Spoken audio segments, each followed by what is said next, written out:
पुनर्जन्म लेने के बाद मैंने सबसे पहला काम यह किया कि जानबूझकर अपनी बायोलॉजिकल बहन से मुलाकात अरेंज की और उसे पहली नजर में मुझसे प्यार करने पर मजबूर कर दिया। पिछली जिंदगी में जब हमारे अमीर माता पिता ने मुझे ढूंढ लिया था, तब उसने फेक बेटे के लिए हर हद पार कर दी थी। वह हर बात में मेरा विरोध करती, मेरे बारे में अफवाह फैलाती कि मैं नाजायज औलाद हूँ और लोगों से मुझे परेशान करवाती थी। पूरी जिंदगी उससे निपटते निपटते मुझे उसकी पसंद पूरी तरह याद हो गई थी, इसलिए मैंने खुद को उसके सपनों के परफेक्ट गाय की तरह बना लिया, ताकि वह खुद उस दर्द और निराशा को महसूस करे जब लवर्स को पता चले कि वे भाई बहन हैं। उसी समय मेरा टारगेट क्लोए स्टर्लिंग सामने आ गई। मैं धीरे धीरे उसके पास गया और पूछा, हाय, क्या आप बता सकती हैं कि सबसे नजदीकी लाइब्रेरी कैसे जाऊं? क्लोई और उसकी फ्रेंड्स मुड़ी और दोनों एकदम रुक गईं। उनके पीछे सफेद शर्ट पहने एक सन-किस्ड युवा खड़ा था। क्लोई स्तब्ध रह गई। मेरे रूप का असर इतना जबरदस्त था कि उसका दिल तेजी से धड़कने लगा। जब मैंने दोबारा रास्ता पूछा, तब जाकर वह संभली और बिस्केन बुलवार्ड की तरफ इशारा किया। उधर, उसने कहा। ओके,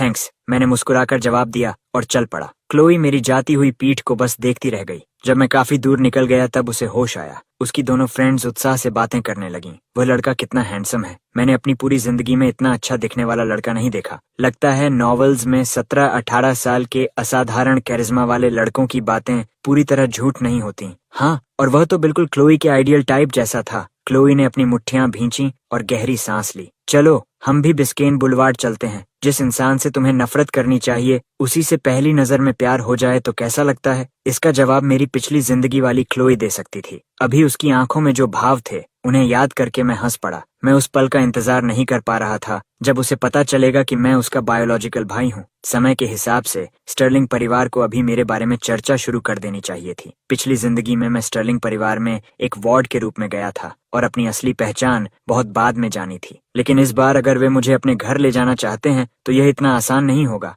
जैसा मैंने सोचा था। अगली ही सुबह स्टर्लिंग्स मुझे ढूंढते हुए आ गए। मिस्टर और मिसेस स्टर्लिंग नहीं, बल्कि उनका ड्राइवर और हाउसकीपर आए थे। एक्सक्यूज मी, क्या आप मिस्टर ईथन स्टर्लिंग हैं? मिस डेविस ने विनम्र मुस्कान के साथ पूछा, लेकिन जैसे ही उसने मेरा चेहरा देखा, उसकी आंखें फैल गईं। फिर उसने खुद को संभाल लिया। हेलो मिस्टर स्टर्लिंग, हम रिचर्ड स्टर्लिंग, स्टर्लिंग एस्टेट्स के मालिक के लिए काम करते हैं। ये हमारा बिजनेस कार्ड है। उसने कार्ड आगे बढ़ाया। मैंने कार्ड नहीं लिया। मैं बाहें बांधकर दीवार से टिक गया और उसे देखने लगा। और आप लोग मुझसे क्या चाहते हैं? मेरे व्यवहार से मिस डेविस का चेहरा थोड़ा सख्त हो गया। क्या आपको अपने ओरिजिन्स के बारे में कुछ याद है? उसने पूछा। इसका क्या मतलब है? मैंने भौं उठाई। क्या आप कहना चाहती हैं कि आपके बॉस मेरे असली? नहीं, उसने बीच में रोक दिया। आपके बायोलॉजिकल पिता हमारे बॉस के सेवियर थे। हमारे बॉस का कहना है कि चूंकि आपके पिता अब नहीं हैं, इसलिए अब वह आपके पिता बनेंगे। उन्होंने हमें आपको घर लाने भेजा है और अडॉप्शन प्रोसेस भी पूरा करेंगे। उसके बाद आप स्टर्लिंग परिवार के बेटे होंगे। ड्राइवर मिस्टर हैरिसन ने कहा। आपको पता होना चाहिए कि स्टर्लिंग्स मायामी का सबसे अमीर परिवार है। सीधी बात कहूँ तो अगर आप हमारे बॉस के बेटे बन गए तो आपकी किस्मत खुल जाएगी। दोनों ऐसे व्यवहार कर रहे थे जैसे वे मुझे कोई बहुत बड़ा एहसान दे रहे हों। मैं हल्का सा हंसा। सॉरी, मेरी किसी अजनबी को अपने माता पिता मानने की कोई इच्छा नहीं है। अगर और कुछ नहीं है तो कृपया मुझे नाश्ता करने दीजिए। थैंक्स। इतना कहकर मैं अंदर गया और दरवाजा बंद कर दिया। बंद होने से पहले मैंने उनके अविश्वास से भरे चेहरे देख लिए। कुछ ही देर बाद बाहर से गुस्से भरी आवाजें आने लगीं। मिस्टर स्टर्लिंग, आपको इस बारे में अच्छी तरह सोचना चाहिए। यह स्टर्लिंग परिवार है, शहर का सबसे अमीर परिवार। ऐसा मौका जिंदगी में एक बार मिलता है। अगर भरोसा नहीं है तो हमारी पहचान वेरीफाई कर लीजिए। हम सचमुच स्टर्लिंग हाउसहोल्ड से हैं। क्या आपको अंदाजा है कि आप किस चीज को ठुकरा रहे हैं? बड़े होने पर आपको जरूर पछतावा होगा। कुछ समय बाद मिस डेविस और मिस्टर हैरिसन स्टर्लिंग मैंशन लौट गए और मिस्टर तथा मिसेस स्टर्लिंग को मेरे रवैये के बारे में सब बता दिया। क्लोई संयोग से वहीं मौजूद थी। जब उसने सुना कि मैंने अडॉप्शन का प्रस्ताव ठुकरा दिया है, तो वह तिरस्कार से हंसी। अगर वह नहीं आना चाहता तो उसे मजबूर मत करो। वह कोई खास नहीं, बस एक सड़क छाप लड़का है। क्या सच में उसे लगता है कि वह इतना महत्वपूर्ण है? उसकी बात पूरी होते ही उसकी माँ एलेनोर ने नाराज नजर से उसे देखा। क्लोई, ऐसी बातें मत करो। लेकिन क्लोई ने अधीरता से बात काट दी। कार की चाबियां उठाईं और बोली, मुझे जाना है। फिर वह बाहर निकल गई। एलेनोर ने आह भरते हुए अपने पति रिचर्ड की ओर देखा। रिचर्ड, अब क्या करें? वह आना ही नहीं चाहता। रिचर्ड स्टर्लिंग ने अखबार से नजर उठाए बिना कहा, उसका इनकार सिर्फ सावधानी है। उसे मुफ्त की चीजों पर भरोसा नहीं। कुछ दिनों में मैं खुद उससे मिलने जाऊंगा। एलेनोर का चेहरा खिल उठा। सही कहा, अगली बार कुछ लग्जरी गिफ्ट्स भी ले चलेंगे ताकि उसे असली दौलत का अंदाजा हो। आखिर वह हमारा बेटा है। हम उसे बाहर यूं ही नहीं छोड़ सकते। दूसरी ओर मिस डेविस और मिस्टर हैरिसन को मना करने के बाद मैं बिस्केन बुलवार्ड की लाइब्रेरी में पढ़ने चला गया। मुझे अच्छी तरह पता था कि क्लोई अपने असली भाई यानी मुझसे कितनी नफरत करती थी। अडॉप्शन ठुकराने की खबर सुनकर उसका गुस्सा और बढ़ना तय था, और जब वह नाराज होती तो घर पर नहीं टिकती। अगर बॉयफ्रेंड न हो तो इंटरनेट कैफे जाती, और अगर हो तो उससे मिलने। आज उसने मुझे देखकर जो प्रशंसा भरी नजर डाली थी, उससे मुझे यकीन था कि वह मुझे ढूंढते हुए यहाँ जरूर आएगी। मैं साइकोलॉजी की किताब में डूबा हुआ था। लगभग 1 घंटे बाद वैसा ही हुआ जैसा मैंने सोचा था। इट्स यू, क्लोई की उत्साहित आवाज सुनाई दी। मैंने जानबूझकर खिड़की के पास वाली सीट चुनी थी। धूप मेरे चेहरे पर पड़ रही थी और सुनहरी चमक मुझे लगभग प्रकाशित सा दिखा रही थी। मैंने सिर उठाया और देखा कि क्लोई तेज कदमों से मेरी ओर आ रही है। मैंने आंखों में हल्की उलझन दिखाई। जब वह सामने आकर खड़ी हुई तो मैंने पूछा, आप? मुझे पहचानते न देखकर उसके चेहरे पर एक पल को निराशा आई, लेकिन उसने तुरंत मुस्कुराते हुए कहा, अरे आपको याद नहीं? कुछ दिन पहले इंटरनेट कैफे के बाहर आपने मुझसे रास्ता पूछा था। मैंने जैसे अभी याद आया हो वैसा अभिनय किया। ओह आप, उस दिन मदद के लिए बहुत धन्यवाद। बिस्केन बुलवार्ड पर मेरा पहला दिन था और जीपीएस के मामले में मैं बहुत खराब हूँ। क्लोई ने जल्दी से हाथ हिलाया। कोई बात नहीं, बिल्कुल नहीं। फिर उसने सामने की खाली कुर्सी की ओर इशारा किया। क्या मैं यहाँ बैठ सकती हूँ? मैंने सिर हिलाया। जरूर। वह बैठ गई, लेकिन जब मैंने दोबारा किताब खोल ली और बातचीत शुरू नहीं की तो वह थोड़ी निराश दिखी। फिर भी सिर्फ मेरा चेहरा देखते रहना ही उसके दिल की धड़कनें तेज करने के लिए काफी था। मुझे उसकी निगाहों का एहसास हुआ, इसलिए मैंने हल्का सा ऊपर देखा। मेरी उठी हुई ऑलमंड शेप्ड आंखों में एक अलग ही आकर्षण था। नजरें मिलते ही क्लोई जैसे सपने से बाहर आई और जल्दी से बोली, मैंने देखा कि आप साइकोलॉजी पढ़ रहे हैं। क्या आप साइकोलॉजी मेजर हैं? नहीं, मैंने किताब बंद करते हुए कहा, बस शौक है। अच्छा, तो क्या आप अभी स्टूडेंट हैं? बिल्कुल। हाई स्कूल या कॉलेज? कॉलेज। वह लगातार ऐसे ही छोटे छोटे सवाल पूछती रही। आखिर मेरी आंखों में हल्की अधीरता दिखाई दी। क्या आपको मुझसे कोई खास बात करनी है? मेरे स्वर में आए बदलाव से उसका दिल धक से रह गया। उसने तुरंत सफाई दी, नहीं, मेरा ऐसा मतलब नहीं था। मैं बस आपको थोड़ा बेहतर जानना चाहती थी। आखिरकार उसने सच बोलने का फैसला किया। उसकी सुंदर आंखें गंभीरता से मेरी ओर देख रही थीं। सच कहूं तो जिस पल मैंने आपको पहली बार देखा उसी पल मुझे आप पसंद आ गए। पिछले कई दिनों से मैं रोज बिस्केन बुलवार्ड आ रही हूँ, सिर्फ इस उम्मीद में कि आप फिर मिल जाएं। क्या आप मुझे आपको परस्यू करने का मौका देंगे? लेकिन मैं उसकी इस समर्पित छवि से धोखा खाने वाला नहीं था। क्लोई बेहद चंचल स्वभाव की थी और बॉयफ्रेंड बदलना उसके लिए आम बात थी। उसे ऐसे लड़के पसंद नहीं थे जो हर बात में झुक जाए। उसकी नजर में आकर्षक वही था जिसके अपने सिद्धांत हों। इतने साल उसका भाई रहने के बाद मैं उसे किसी से बेहतर समझता था। मैं शांत भाव से उसकी बात सुनता रहा। जब वह बोलकर चुप हुई तो मैंने किताब बंद की, उसकी ओर देखा और हल्की मुस्कान बिखेर दी। तुम मुझे परस्यू करो या नहीं, यह तुम्हारा मामला है। मुझसे मौका क्यों मांग रही हो? मैंने शांत स्वर में कहा। क्या इसका मतलब है कि अगर मैं मौका न दूं तो तुम मेरी नजरों से गायब हो जाओगी? अगर ऐसा है तो मेरा जवाब साफ है, नहीं। मेरी आवाज नरम थी लेकिन रवैया दृढ़। फिर मैंने किताब उठाई और खड़ा हो गया। और कुछ? अगर नहीं तो मैं चलता हूँ। क्लोई ने उम्मीद नहीं की थी कि मैं उसे इतनी जल्दी ठुकरा दूंगा। मुझे जाते देख वह भी घबराकर खड़ी हो गई। नहीं, मेरा वह मतलब नहीं था। मैं बस, अगर आप नहीं चाहते कि मैं आपको परस्यू करूं तो ठीक है, लेकिन मैं सिर्फ पहले बता देना चाहती थी ताकि यह ज्यादा अचानक न लगे। आप माने या न माने, मैं फिर भी आपको परस्यू करूंगी। उसकी आंखों में पूरी गंभीरता थी। मैंने बस एक ठंडी नजर डाली, जैसी तुम्हारी मर्जी। जाने से पहले मैंने शेल्फ से एक और किताब उठाई। क्लोई मेरे पीछे पीछे चली, मुझे लंच खिलाने की कोशिश की, लेकिन मैंने मना कर दिया। फिर उसने कांटेक्ट इन्फॉर्मेशन मांगी। उसकी जिद से परेशान होकर मैंने कहा, अगर अगली बार फिर संयोग से मुलाकात हुई तो नंबर दे दूंगा।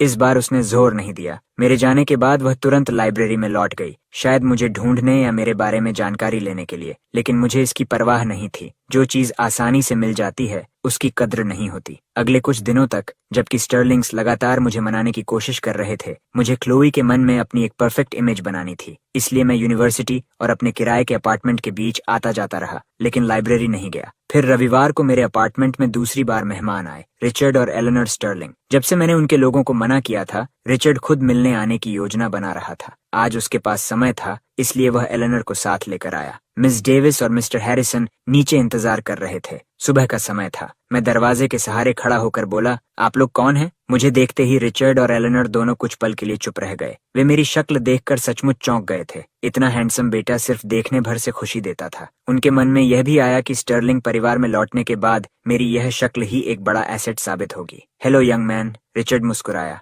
शायद तुम मुझे पहचानते हो। यहाँ आने से पहले वह कुछ अधीर था। आखिर उसने मुझे कभी पाला नहीं था, इसीलिए भावनात्मक लगाव भी नहीं था। लेकिन अब उसे लग रहा था कि यह यात्रा उम्मीद से कहीं ज्यादा मूल्यवान है। मैंने भौं उठाई। अगर मैं आपको जानता होता तो पूछता क्यों कि आप कौन हैं। मेरा रवैया उसे स्पष्ट रूप से पसंद नहीं आया। फिर भी उसने अपनी नाराजगी दबा ली। मुझे अपना परिचय देने दो, उसने कहा। मैं रिचर्ड स्टर्लिंग हूँ, स्टर्लिंग ग्रुप का मालिक। ये मेरा कार्ड है। उसने कार्ड आगे बढ़ाया, लेकिन मैंने लिया नहीं। तो मैंने ठंडे स्वर में पूछा, आप क्या चाहते हैं? मैंने उसे कोई सम्मान नहीं दिया। एलेनर की भौहें सिकुड़ गईं, लेकिन रिचर्ड ने संयम बनाए रखा और कार्ड वापस रख लिया। कुछ दिन पहले एक आदमी और एक औरत तुमसे मिलने आए थे, है ना? उन्होंने तुम्हें सब बताया होगा। तुम्हारे पिता मेरे सेवियर थे। उनकी आखिरी इच्छा थी कि मैं तुम्हें ढूंढूं और तुम्हारी भरपाई करूं। मैंने बीच में ही रोक दिया। आप चाहते हैं कि मैं आपका बेटा बन जाऊं? रिचर्ड ने सिर हिलाया। हाँ, और मैं पूरी अडॉप्शन प्रोसेस कानूनी तरीके से पूरी करूंगा। मायामी में हर किसी को पता होगा कि तुम रिचर्ड स्टर्लिंग के बेटे हो।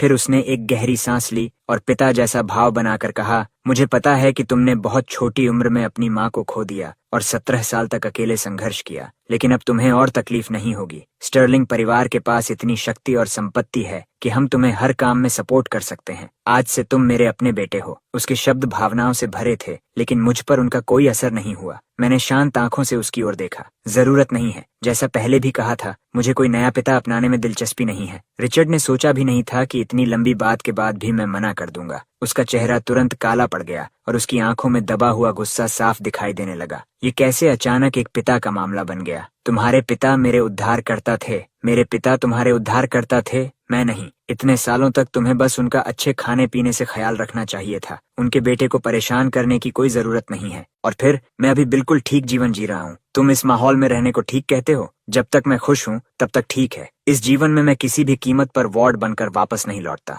मैं चाहता था कि रिचर्ड स्टर्लिंग मुझे अपने जैविक बेटे के रूप में सार्वजनिक रूप से स्वीकार करे, ताकि मैं धीरे धीरे स्टर्लिंग परिवार की शांति को तोड़ सकूं। वरना बाहर रहकर भी मैं उनके लिए काफी परेशानी खड़ी कर सकता था। वार्ड बनकर लौटना अपने ही हाथों में बेड़ियां डालने जैसा होता। तब उनके लिए किसी भी गलती का दोष मुझ पर मढ़ना बहुत आसान हो जाता। मुझे डर नहीं था, लेकिन मैं अनावश्यक झंझट नहीं चाहता था। इसके अलावा केवल असली बेटे के रूप में लौटकर ही मैं देख सकता था कि परिवार का मासूम दिखने वाला नकली बेटा लियो वास्तव में उतना ही मासूम है या नहीं। मैंने उनके गुस्से से भरे चेहरों की ओर देखा। और कुछ है? अगर नहीं तो मैं जा रहा हूँ। मैंने दरवाजा बंद किया और निकलने की तैयारी की, लेकिन रिचर्ड और एलेनोर मेरे पीछे पीछे आ गए। रिचर्ड इतना गुस्से में था कि कुछ बोल नहीं पा रहा था, इसलिए एलेनोर मुझे मनाने की कोशिश करती रही। यंग मैन, तुम अभी बहुत छोटे हो। तुम पैसे की अहमियत नहीं समझते। भविष्य में मैं खुद कमा लूंगा। तुम कितना कमा लोगे मैं तुम्हें नीचा नहीं दिखा रही, लेकिन स्टर्लिंग परिवार तुम्हें ऐसे ही एक आलीशान हवेली दे सकता है। खुद खरीदने में तुम्हें कितना समय लगेगा?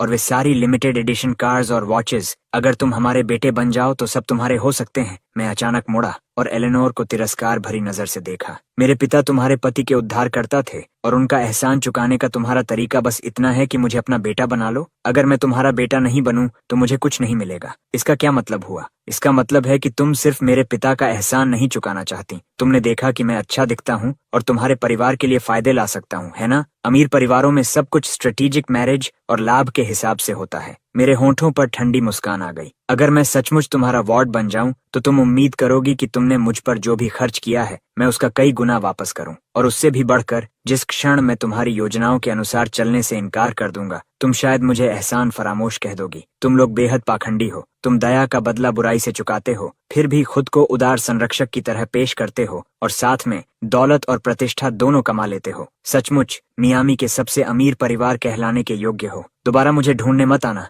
चाहे तुम कुछ भी कहो, मैं कभी सहमत नहीं होऊंगा। उनके चेहरों पर अपराध बोध, क्रोध और अविश्वास का मिला जुला भाव देखकर मैं हल्के कदमों से वहां से चला गया। दोनों बुजुर्गों को खरी खोटी सुनाने के बाद मुझे बेहद संतोष महसूस हुआ। अब समय था परिवार के छोटे सदस्य क्लोई को भी थोड़ा परेशान करने का। आखिर परिवार को साथ रखना चाहिए। कई दिनों बाद मैं आखिरकार बिस्केन बुलेवार्ड की लाइब्रेरी लौटा। अंदर जाने से पहले ही मैंने देखा कि क्लोई प्रवेश द्वार के पास बैठी हुई थी और उसके चेहरे पर झुंझलाहट साफ दिखाई दे रही थी। उसी समय उसकी नजर मुझ पर पड़ी। हमारी आंखें मिलीं, उसका चेहरा चमक उठा और वह तुरंत मेरी ओर दौड़ पड़ी। हे, आखिरकार मैं तुम्हें फिर से ढूंढ पाई। क्या इस बार तुम मुझे अपना नंबर दोगे? मैंने ठंडे भाव से भौहें सिकोड़ लीं। मेरा चेहरा देखकर क्लोई थोड़ी घबरा गई। तुमने पहले कहा था कि अगर हम फिर मिले तो दोगे। तुम अमीर लोगों की पसंद भी एक जैसी होती है ना? मैंने उसे बीच में ही रोक दिया। मेरे चेहरे पर तिरस्कार साफ था। तुम्हें बस वही लोग पसंद होते हैं जो जवान, भोले और आसानी से नियंत्रित किए जा सकें। सही है।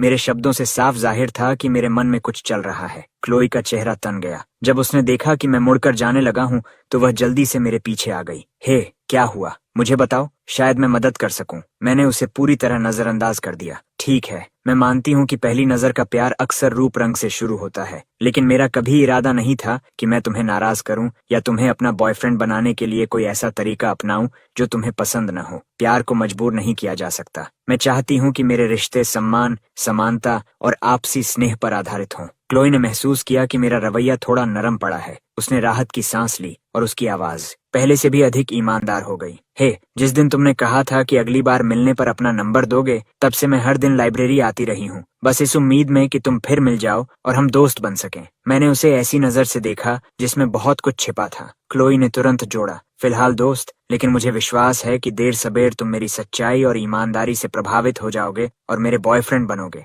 इतना विश्वास है। मेरा बर्फ जैसा ठंडा व्यवहार आखिर थोड़ा पिघल गया। बिल्कुल, पहली नजर में तुम्हें मैं खास नहीं लग सकती, लेकिन जब तुम मुझे सच में जानोगे तब समझोगे कि मैं कितनी पसंद किए जाने लायक हूँ। मैंने भौं उठाकर उसकी ओर देखा। तुम खास नहीं हो? क्लोई बिल्कुल भी साधारण नहीं थी। उसे स्टर्लिंग परिवार के बेहतरीन जीन्स मिले थे, लंबा और आकर्षक शरीर, साथ ही चमकदार और युवा चेहरा। उसके स्कूल में न जाने कितने लड़के उसके पीछे घूमते थे और उसके परिवार की दौलत को देखते हुए वह कैंपस की सबसे चर्चित लड़कियों में से एक थी। कुछ देर बातचीत के बाद हमारे बीच की दूरी काफी कम हो गई। हम एक कैफे में कॉफी पीने बैठे और क्लोई ने पूछा कि मैं पहले इतना खराब मूड में क्यों था। मैं कुछ देर चुप रहा, फिर सावधानी से पूरी घटना बताई। बस इतना कहा कि एक अमीर दंपति अचानक मेरे पास आए थे। उनका दावा था कि मेरे माता पिता ने कभी उनकी मदद की थी और अब वे मुझे गोद लेना चाहते थे। क्लोई का चेहरा पूरी तरह उलझन से भर गया। अरे, तुम तो लगभग बड़े हो चुके हो, अब अचानक आकर तुम्हें गोद लेने का क्या मतलब है? मैंने उसकी ओर देखा और शांत स्वर में कहा, वे बहुत अमीर हैं। उनका कहना है कि अगर मैं उनका बेटा बन जाऊं तो मुझे संघर्ष के कई साल बच जाएंगे। क्लोई ने नाराज होकर तिरस्कार से कहा, क्या अमीर होने से कोई खास हो जाता है? लेकिन बात पूरी करने से पहले ही उसका चेहरा जम गया। हाँ, मैंने कहा, ये समझते हुए कि वह क्या पूछने वाली है। मैंने सिर हिलाया। मैं अनाथ हूँ। मैंने अपने पिता को कभी नहीं जाना। मेरी माँ तब गुजर गई थी जब मैं 7 साल का था। उसके बाद से मैं दूसरों की चैरिटेबल एड की मदद से पढ़ाई करता आया हूँ। मेरा लहजा सामान्य था और चेहरा भी भावहीन, लेकिन यही सहजता मेरी कहानी को और भी दर्दनाक बना रही थी। क्लोई का दिल मेरे लिए कसक उठा। इन सारे सालों में तुम्हें बहुत मुश्किलें झेलनी पड़ी होंगी, मैंने हल्की मुस्कान के साथ कहा। इतनी भी नहीं, मैं अकेले रहने का आदी हूँ, इसलिए जब वे अचानक आकर ऐसी बातें करने लगे तो मुझे गुस्सा आ गया और अभी मैंने वह गुस्सा तुम पर निकाल दिया। माफ करना। क्लोई ने तुरंत सिर हिलाया। तुम्हें माफी मांगने की जरूरत नहीं है, गलती उनकी है। क्लोई को जरा भी अंदाजा नहीं था कि जिस अमीर दंपति की मैं बात कर रहा था वे उसके अपने माता पिता थे और मैं वही तथाकथित निकम्मा, असभ्य और घृणित जैविक भाई था जिससे वह नफरत करती थी। क्लोई कुछ क्षणों तक चुप रही। उसकी वर्तमान स्थिति ऐसी नहीं थी कि वह मुझे कोई ठोस वादा दे सके। काफी सोचने के बाद उसने गहरी सांस ली और कहा,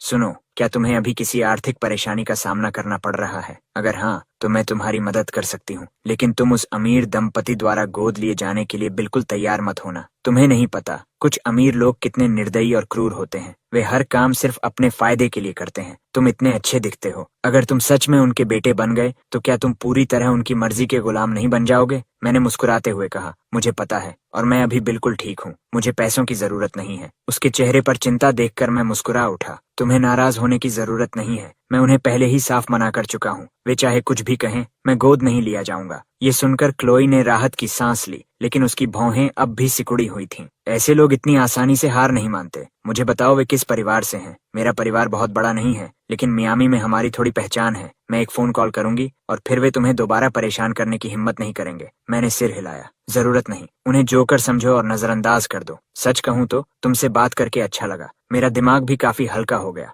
ये कहते हुए मैंने अपना फोन निकाला और आखिरकार क्लोई को मुझे आई मैसेज पर ऐड करने दिया। किसी की जिंदगी का अविस्मरणीय पहला प्यार बनने के लिए बहुत कुछ नहीं चाहिए। एक खूबसूरत चेहरा ही काफी होता है, लेकिन अगर तुम चाहते हो कि सामने वाला पूरी तरह तुम्हारे बारे में सोचता रहे और तुम्हारे प्रति समर्पित हो जाए, तो पुश एंड पुल स्ट्रैटेजी का इस्तेमाल करना पड़ता है। जरूरत पड़ने पर अपनी कुछ शानदार खूबियां दिखाओ, लेकिन साथ ही रहस्य का माहौल बनाए रखो। चीजों को धीरे धीरे सामने लाओ ताकि सामने वाला लगातार उत्सुक और हैरान बना रहे। उदाहरण के लिए, कॉफी पीते समय मैंने यूं ही कैजुअली बता दिया कि मुझे 15 साल की उम्र में नॉर्थ शोर यूनिवर्सिटी में फास्ट ट्रैक एडमिशन मिल गया था। थोड़ी देर और बातचीत करने के बाद मैंने जाने का बहाना बना लिया। तुम कहाँ जा रहे हो? मैं तुम्हें छोड़ सकती हूँ। क्लोई स्पष्ट रूप से मुझे जाते हुए नहीं देखना चाहती थी। उसकी नजरें इतनी गहरी थीं कि मानो उन्हें महसूस किया जा सकता हो। मैंने हल्की मुस्कान के साथ कहा, मैं तुम्हें इतनी तकलीफ नहीं दे सकता। बस कुछ काम है। जो घर मैंने खरीदा है उसका रेनोवेशन अभी पूरा नहीं हुआ,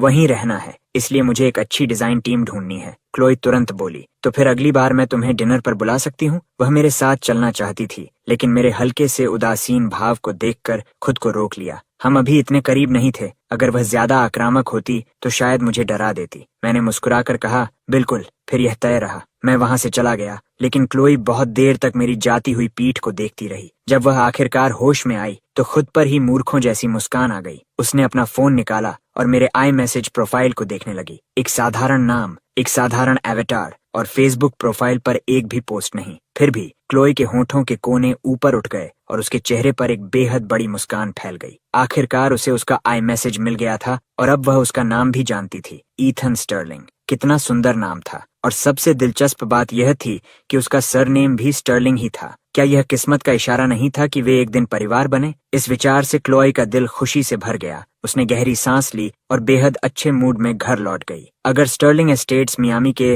रियल एस्टेट उद्योग का राजा था, तो ऑनरेलिया ज्वेल्स शहर की दौलत का प्रतीक था। केवल अमीर और प्रभावशाली लोग ही ऑनरेलिया ज्वेल्स के आभूषण खरीद सकते थे। आम लोगों ने तो शायद इस ब्रांड का नाम भी कभी नहीं सुना था, और मैं उसका सबसे बड़ा शेयर होल्डर था। मैं केवल 13 साल की उम्र में ऑनरेलिया ज्वेल्स का शेयर होल्डर बन गया था। एक दुर्लभ इंपीरियल जेड के सहारे मैंने मेसन परिवार को दिवालियापन के कगार से बचा लिया था। बदले में मुझे कंपनी के 50% शेयर मिले। उसके बाद से मैं हर साल म्यांमार जाता और वहां से बेहतरीन रॉ जेमस्टोन्स लाकर ऑनरेलिया ज्वेल्स को बेचता। उन्हीं रत्नों की बदौलत कंपनी लगातार बढ़ती गई और मियामी के ज्वेलरी उद्योग की निर्विवाद नेता बन गई। इसी कारण पूरा मेसन परिवार मेरे प्रति अत्यंत आभारी था। वे हमेशा कहते थे कि मुझे किसी भी चीज की जरूरत हो, बस एक शब्द कहूं, लेकिन मैं किसी पर भरोसा नहीं करता था। मेरी नजर में इंसान के दिल में क्या छिपा है, यह कभी पूरी तरह नहीं जाना जा सकता। इसलिए इतने निवेश और शक्ति होने के बावजूद मैंने कभी किसी को स्टर्लिंग परिवार के प्रति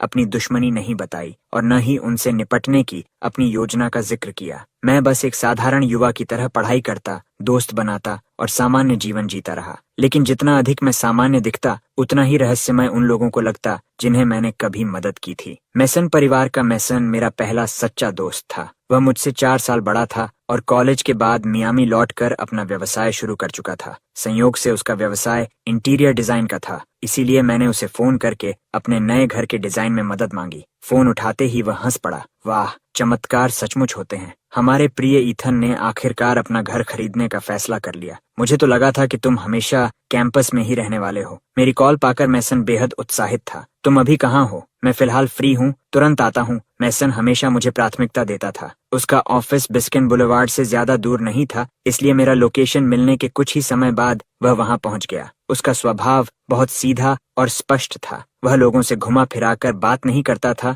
और यही बात मुझे उसमें सबसे अधिक पसंद थी। उसने मुस्कुराते हुए पूछा, अचानक घर खरीदने का फैसला कैसे कर लिया? उसके मजाकिया लहजे में भी चिंता साफ झलक रही थी। सब ठीक तो है? कोई परेशानी हुई क्या? मैंने कंधे उचकाए, बस मन किया। फिर मैंने विषय बदल दिया। तुम आजकल क्या कर रहे हो? मैंने सुना है तुम्हारे माता पिता कह रहे थे कि तुम किसी लड़की का पीछा कर रहे हो। ये सुनते ही मेसन का चेहरा लाल हो गया। उफ, वे तुम्हें सब कुछ बता देते हैं। उसने झेंपते हुए कहा, कुछ खास नहीं, बस एक लड़की है जो मुझे पसंद है। मैंने हंसकर कहा, अगर पसंद है तो कोशिश करो, सफलता मिले या नहीं उससे फर्क नहीं पड़ता। जवान लोगों को करियर और प्यार दोनों में जोखिम उठाना चाहिए। मैंने उसे छेड़ा, लगता है वह लड़की बहुत खास होगी, तभी तुम्हारी नजर उस पर पड़ी है। मेसन ने गर्व से भौहें उठाईं। बिल्कुल, बस इंतजार करो, जब मैं उसे मना लूंगा तो सबसे पहले तुम्हें उससे मिलवाऊंगा। मैंने मुस्कुराकर कहा, ठीक है, मैं अच्छी खबर का इंतजार करूंगा। उधर मुझसे विदा लेने के बाद क्लोई सीधे स्टर्लिंग मेंशन लौट गई, लेकिन घर पहुंचते ही उसने महसूस कर लिया कि लिविंग रूम का माहौल सामान्य नहीं था। रिचर्ड स्टर्लिंग ने कभी कल्पना भी नहीं की थी कि स्वयं जाकर मिलने के बाद भी उसे इतनी बुरी तरह ठुकरा दिया जाएगा। इतना ही नहीं, जाते समय उसके मुंह पर अपमानजनक बातें भी सुननी पड़ी। वह आदमी जिसने पूरी जिंदगी सम्मान, प्रतिष्ठा और विशेष व्यवहार पाया हो, वह ऐसी बेइज्जती कैसे सह सकता था। पूरे रास्ते उसका चेहरा काला पड़ा रहा। घर पहुंचते ही उसका धैर्य टूट गया। उसने लिविंग रूम के कोने में रखा एक फूलदान लात मारकर गिरा दिया और गुस्से से एलेनोर की ओर घूरने लगा। आज तुम वहां गई ही क्यों थी? क्या मैंने तुम्हें सिर्फ मूर्ति की तरह खड़े रहने के लिए कहा था? तुमने एक शब्द तक नहीं बोला। मैं, एक बड़ी कॉरपोरेशन का चेयरमैन, किसी आवारा लड़के से अपमानित होता रहा और तुम बस तमाशा देखती रहीं। क्या तुम्हें यह सब अच्छा लग रहा था? रिचर्ड की बातें सुनकर एलेनोर की आंखें शिकायत और दुख से भर गईं। मुझे अच्छा कैसे लग सकता है? उसने भारी आवाज में कहा। वहां जाने से पहले मैं यही सोच रही थी कि आखिर वह हमारा जैविक बेटा है। चाहे वह कैसा भी हो, चाहे उसमें कितनी भी कमियां क्यों न हो, जब तक वह ठीक से व्यवहार करेगा, हम उसके साथ अच्छा व्यवहार करेंगे।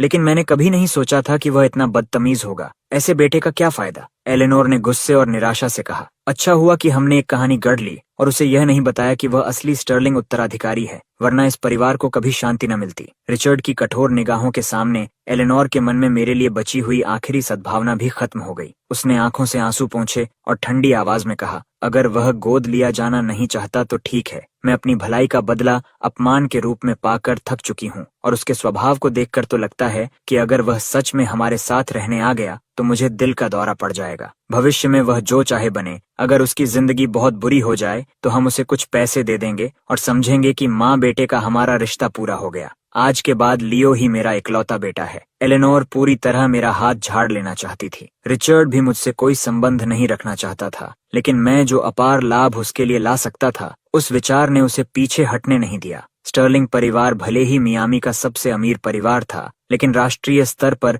उनकी कोई विशेष पहचान नहीं थी। उच्च समाज में स्ट्रैटेजिक मैरिजेज एक सामान्य बात थी और प्रभावशाली लोगों से संबंध जोड़ने का सबसे तेज तरीका भी। यही सोचकर रिचर्ड ने फिर एलेनोर पर गुस्सा निकालना शुरू कर दिया। तुम्हारे लिए कहना आसान है, मैं भी उससे कोई लेना देना नहीं रखना चाहता, लेकिन अगर किसी को उसकी असली पहचान पता चल गई और उसने उसका इस्तेमाल हमारे परिवार के खिलाफ कर लिया तो उसकी कोई भी हरकत बाहर आकर हमारी प्रतिष्ठा को नुकसान पहुंचा सकती है। अगर उसमें शिष्टाचार नहीं है तो हम उसे वापस लाएंगे और शिष्टाचार सिखाएंगे। अगर वह समझदार नहीं है तो हम उसे समझदार बनने पर मजबूर करेंगे। तुम्हें डर है कि वह तुम्हें गुस्से से मार डालेगा, लेकिन बाहर लोग क्या कहेंगे, इसका डर नहीं है। लिविंग रूम में उस समय कोई नौकर मौजूद नहीं था, इसलिए रिचर्ड बिल्कुल नहीं रुका। औरतें हमेशा एक जैसी होती हैं, छोटी सोच और सीमित नजर वाली। तुम सिर्फ सामने की चीज देखती हो, उसके पीछे छिपे गंभीर परिणाम नहीं। बेहतर होता अगर हमें कभी उसके अस्तित्व का पता ही न चलता, लेकिन अब जबकि हमें सब मालूम है, हमें उसे वापस लाना ही होगा।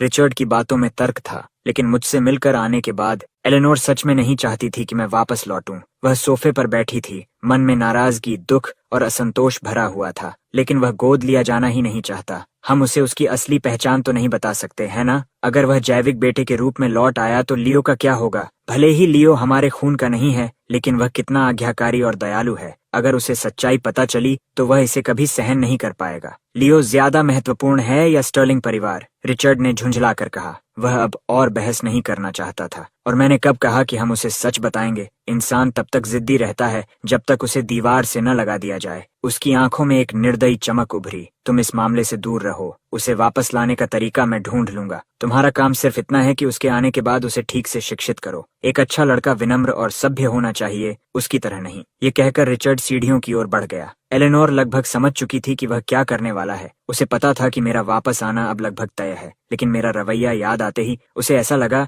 जैसे कोई अभिशाप उसके सिर पर लटक रहा हो। आखिर उसके साथ ही हमेशा ऐसा क्यों होता था? किस्मत उसके प्रति इतनी क्रूर क्यों थी? यह सोचकर एलेनोर का दिल टूट गया और आंसू लगातार बहने लगे। उसी समय क्लोई घर लौटी। अपनी माँ को इस तरह रोते देखकर उसका दिल बैठ गया। माँ, क्या हुआ? आप रो क्यों रही हैं? पापा कहाँ हैं? क्या आप लोग आज उस लड़के से मिलने नहीं गए थे? क्या वह वापस नहीं आया? अपनी बेटी को देखकर एलेनोर और भी भावुक हो गई। उसने रूमाल से आंसू पोंछे और पूरे दिन की घटना शुरू से अंत तक सुना दी। खास तौर पर उन कठोर और अपमानजनक बातों पर जोर दिया जो मैंने उनसे कही थी। ये सुनकर क्लोई का खून खौल उठा। उसके मन में यह तथाकथित जैविक भाई सिर्फ एक सड़क छाप गुंडा था। उसके विचार से मेरे जैसे इंसान को स्टर्लिंग मेंशन जैसे स्थान में प्रवेश का अवसर मिलने पर जीवन भर आभारी रहना चाहिए था। लेकिन मैं न सिर्फ एहसान फरामोश निकला, बल्कि मैंने उसकी माँ का अपमान भी किया। वह आखिर खुद को समझता क्या है? क्लोई के मन में गुस्सा भर गया। अगर उसका स्टर्लिंग परिवार से खून का रिश्ता न होता तो कौन उसे दूसरी बार देखना भी पसंद करता? वह तो बस कूड़ा है। एक पल के लिए क्लोई पूरी तरह उस खूबसूरत युवक को भूल गई जिससे वह आज मिली थी।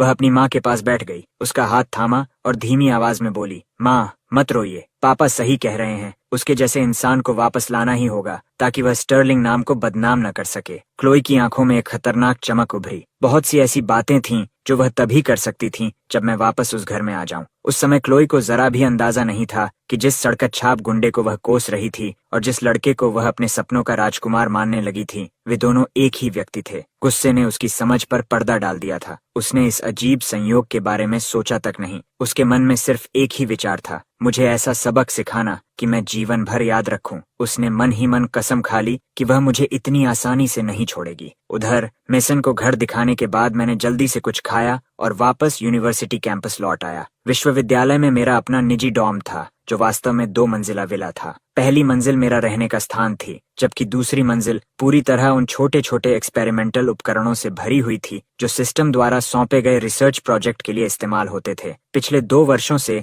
मेरा पूरा ध्यान डायमेंशनल पाउच टेक्नोलॉजी को वास्तविक दुनिया में लाने पर केंद्रित था। इस प्रोजेक्ट को ऊपर के स्तर पर बेहद महत्व दिया गया था। मेरी सहायता के लिए 4 शीर्ष विशेषज्ञ नियुक्त किए गए थे। सुरक्षा कारणों से पूरा प्रोजेक्ट अत्यंत गोपनीय रखा गया था, लेकिन अब यह लगभग पूरा होने वाला था। इसलिए आखिरकार मेरे हाथ कुछ हद तक खाली हो रहे थे और मैं स्टर्लिंग परिवार से निपटने पर ध्यान दे सकता था। विला लौटने के बाद मैं सीधे दूसरी मंजिल पर गया। आज तक मैं एक पूर्ण डिमेंशनल पाउच बनाने में सफल नहीं हुआ था और सिस्टम ने भी मुझे कोई अतिरिक्त संकेत नहीं दिए थे। बाकी सब मुझे स्वयं समझना था। मैं प्रयोगशाला में बैठा लंबे समय तक विचारों में खोया रहा। तभी अचानक फोन की घंटी बजी और मेरा ध्यान टूटा। स्क्रीन पर नजर डाली तो कॉल मेरी मकान मालकिन मिसेस डियाज की थी। हेलो ईथन, क्या तुमने हाल ही में किसी ताकतवर व्यक्ति को नाराज कर दिया है? उन्होंने हिचकिचाते हुए पूछा। केसी ने तुम्हारे अपार्टमेंट के लिए 2 गुना किराया देने की पेशकश की है और कहा है कि तुम्हें 3 दिनों के भीतर घर खाली करना होगा। मैंने मना कर दिया था, लेकिन फिर उन्होंने 4 गुना किराया देने की बात कही।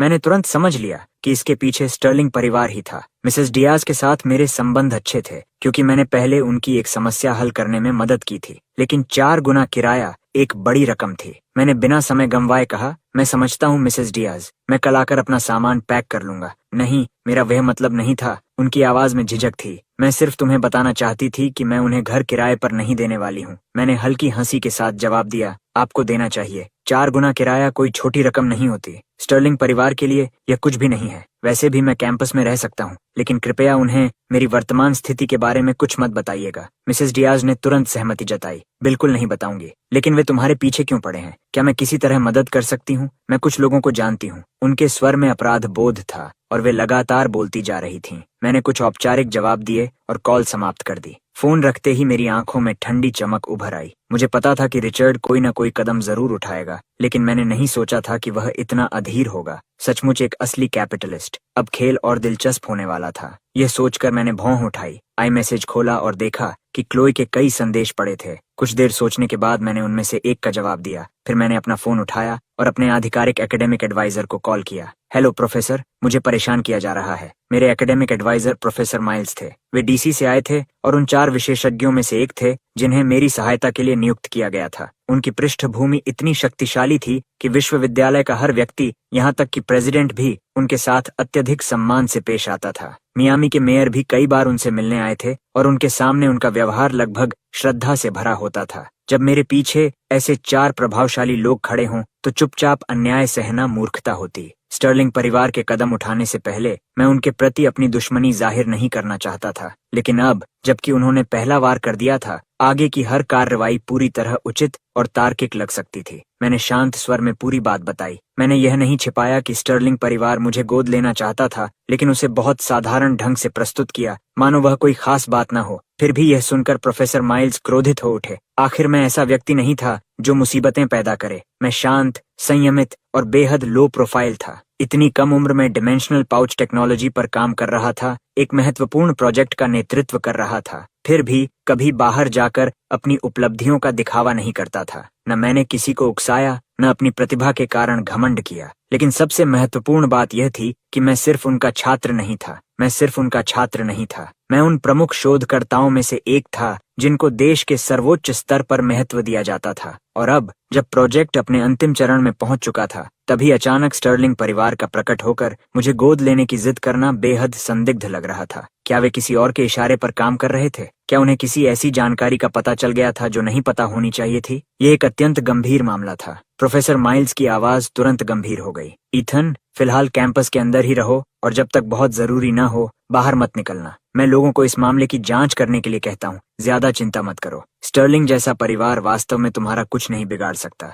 वह तो सिर्फ एक अपार्टमेंट है। समय मिलने पर मैं खुद तुम्हें हाउस हंटिंग पर ले जाऊंगा। तुम्हें जो घर पसंद आए वही खरीद लेना। कुछ देर मुझे आश्वस्त करने के बाद प्रोफेसर माइल्स ने कॉल समाप्त कर दी, लेकिन फोन रखते ही उन्होंने तुरंत एक और नंबर मिलाया। हेलो, मैं तुम्हें एक दिन का समय देता हूँ। स्टर्लिंग परिवार की पूरी जांच करो। पता लगाओ कि हाल के दिनों में वे किन लोगों के संपर्क में रहे हैं। अगर कुछ भी असामान्य मिले तो सीधे कार्रवाई करो। दूसरी ओर से जवाब आने से पहले ही उन्होंने फोन काट दिया। ये सब सोचकर मेरे होंठों पर हल्की मुस्कान उभर आई। उसी समय मैंने आई मैसेज देखा। क्लोई पहले ही जवाब दे चुकी थी। उसने लिखा था कि वह संयोग से नॉर्थ शोर यूनिवर्सिटी के पास है और मुझे बारबेक्यू खिलाना चाहती है। स्वाभाविक रूप से मैंने मना नहीं किया। आखिर अगर सब कुछ योजना के अनुसार चला तो अगले कुछ दिनों में क्लोई को मेरी असली पहचान का पता चल ही जाता। उससे पहले मुझे उसके मन में अपने लिए जितना संभव हो उतना स्नेह और लगाव बढ़ाना था। जब मैं वहां पहुंचा तो क्लोई कुछ सेकंड तक मुझे देखती रह गई। फिर जैसे अचानक होश में आई, उसके कान हल्के लाल हो गए और उसने झिझकते हुए कहा,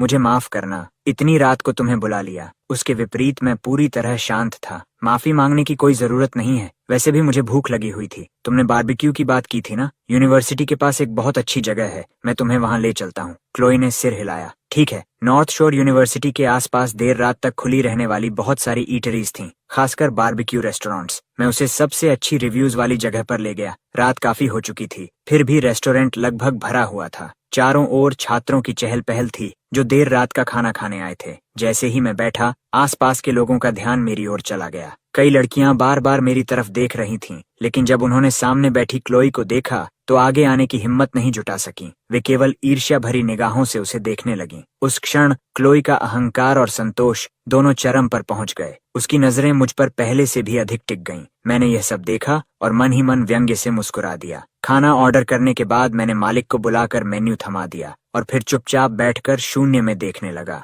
मेरा मन पूरी तरह शांत था और मेरी क्लोई से बात करने की कोई विशेष इच्छा नहीं थी। शायद मैं सचमुच किसी गहरी सोच में डूबा दिखाई दे रहा था, क्योंकि क्लोई बेचैन होने लगी। वह बार बार कुछ कहने की कोशिश करती, फिर रुक जाती। काफी देर सोचने के बाद उसे आखिर बातचीत शुरू करने का एक तरीका सूझा। हमने काफी स्पाइसी फूड ऑर्डर किया है, क्या कुछ पीने के लिए भी मंगवा लें? उसकी आवाज सुनकर मैं वर्तमान में लौटा। जो चाहो ऑर्डर कर लो, मैंने सहजता से कहा। तुम्हें क्या पीना पसंद है? क्लोई ने तुरंत पूछा। क्या तुम्हें बबल टी पसंद है? अगर चाहो तो मैं जाकर ले आती हूँ। लेकिन उसके वाक्य पूरे होने से पहले ही एक कप बबल टी अचानक हमारी मेज पर रख दिया गया। क्लोई एकदम ठिठक गई। उसने सिर उठाकर देखा। उसके सामने एक बेहद खूबसूरत लड़की खड़ी थी। उसके चेहरे पर चमकदार मुस्कान थी। फिर से लेट नाइट स्नैक? उसने सहज अंदाज में कहा। लो, तुम्हारी पसंदीदा टैरो मिल्क ग्रीन टी। लड़की देखने में मुश्किल से 20-22 साल की लग रही थी। उसका चेहरा नाजुक और कोमल था, लेकिन वह सिर्फ बाहरी रूप था। उसके पहले ही वाक्य ने उसकी असली मंशा जाहिर कर दी। लगभग उसी क्षण क्लोई के मन में खतरे की घंटियां बज उठीं।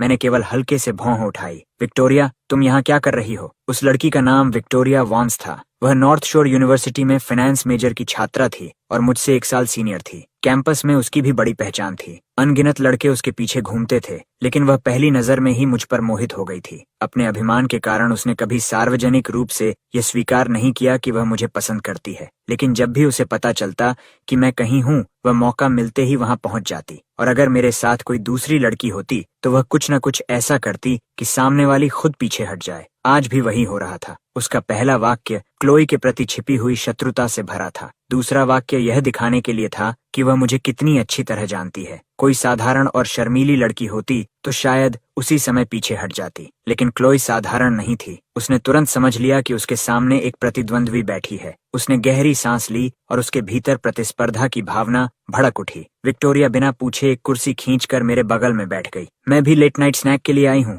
उसने सहजता से कहा। लेकिन बात यहीं खत्म नहीं हुई। उसके बैठते ही उसके साथ आई 3 अन्य लड़कियां भी कुर्सियां खींचकर हमारे पास बैठ गईं। क्लोई का चेहरा तुरंत काला पड़ गया। उधर वे तीनों नई लड़कियां हंसते मुस्कुराते हुए अपना परिचय देने लगीं और पूरा ध्यान मेरी ओर केंद्रित कर चुकी थीं। तानिया ने तो बाकायदा औपचारिक रूप से माफी भी मांगी। हमें सच में खेद है कि हम लोग बीच में आ गए, उसने मुस्कुराते हुए कहा। जैसे ही उसने यह कहा, मोनिका तुरंत बोल पड़ी। लेकिन विक्टोरिया हर समय तुम्हारे बारे में बात करती रहती है, हम बस बहुत जिज्ञासु थे। लिली ने भी उत्साह से जोड़ दिया। हाँ, वह तुम्हारी इतनी तारीफ करती है कि लगता है जैसे आसमान तक पहुंचा देगी। हमें लगा था कि वह बढ़ा चढ़ा कर बोल रही है, लेकिन आज तुम्हें देखकर लगता है कि तुम सच में उसकी बातों पर खरे उतरते हो। तुम लोग क्या बातें कर रही हो? विक्टोरिया ने मुस्कुराते हुए उन्हें बीच में रोका, फिर मेरी ओर देखकर बोली, ईथन, इनकी बातों पर ध्यान मत दो, ये हमेशा बेकार की बातें करती रहती हैं। चारों लड़कियां आपस में हंसती बोलती रहीं और पूरी तरह क्लोई को नजरअंदाज कर दिया। यही दृश्य तो मैं देखना चाहता था। मैंने आंख के कोने से क्लोई की तरफ देखा।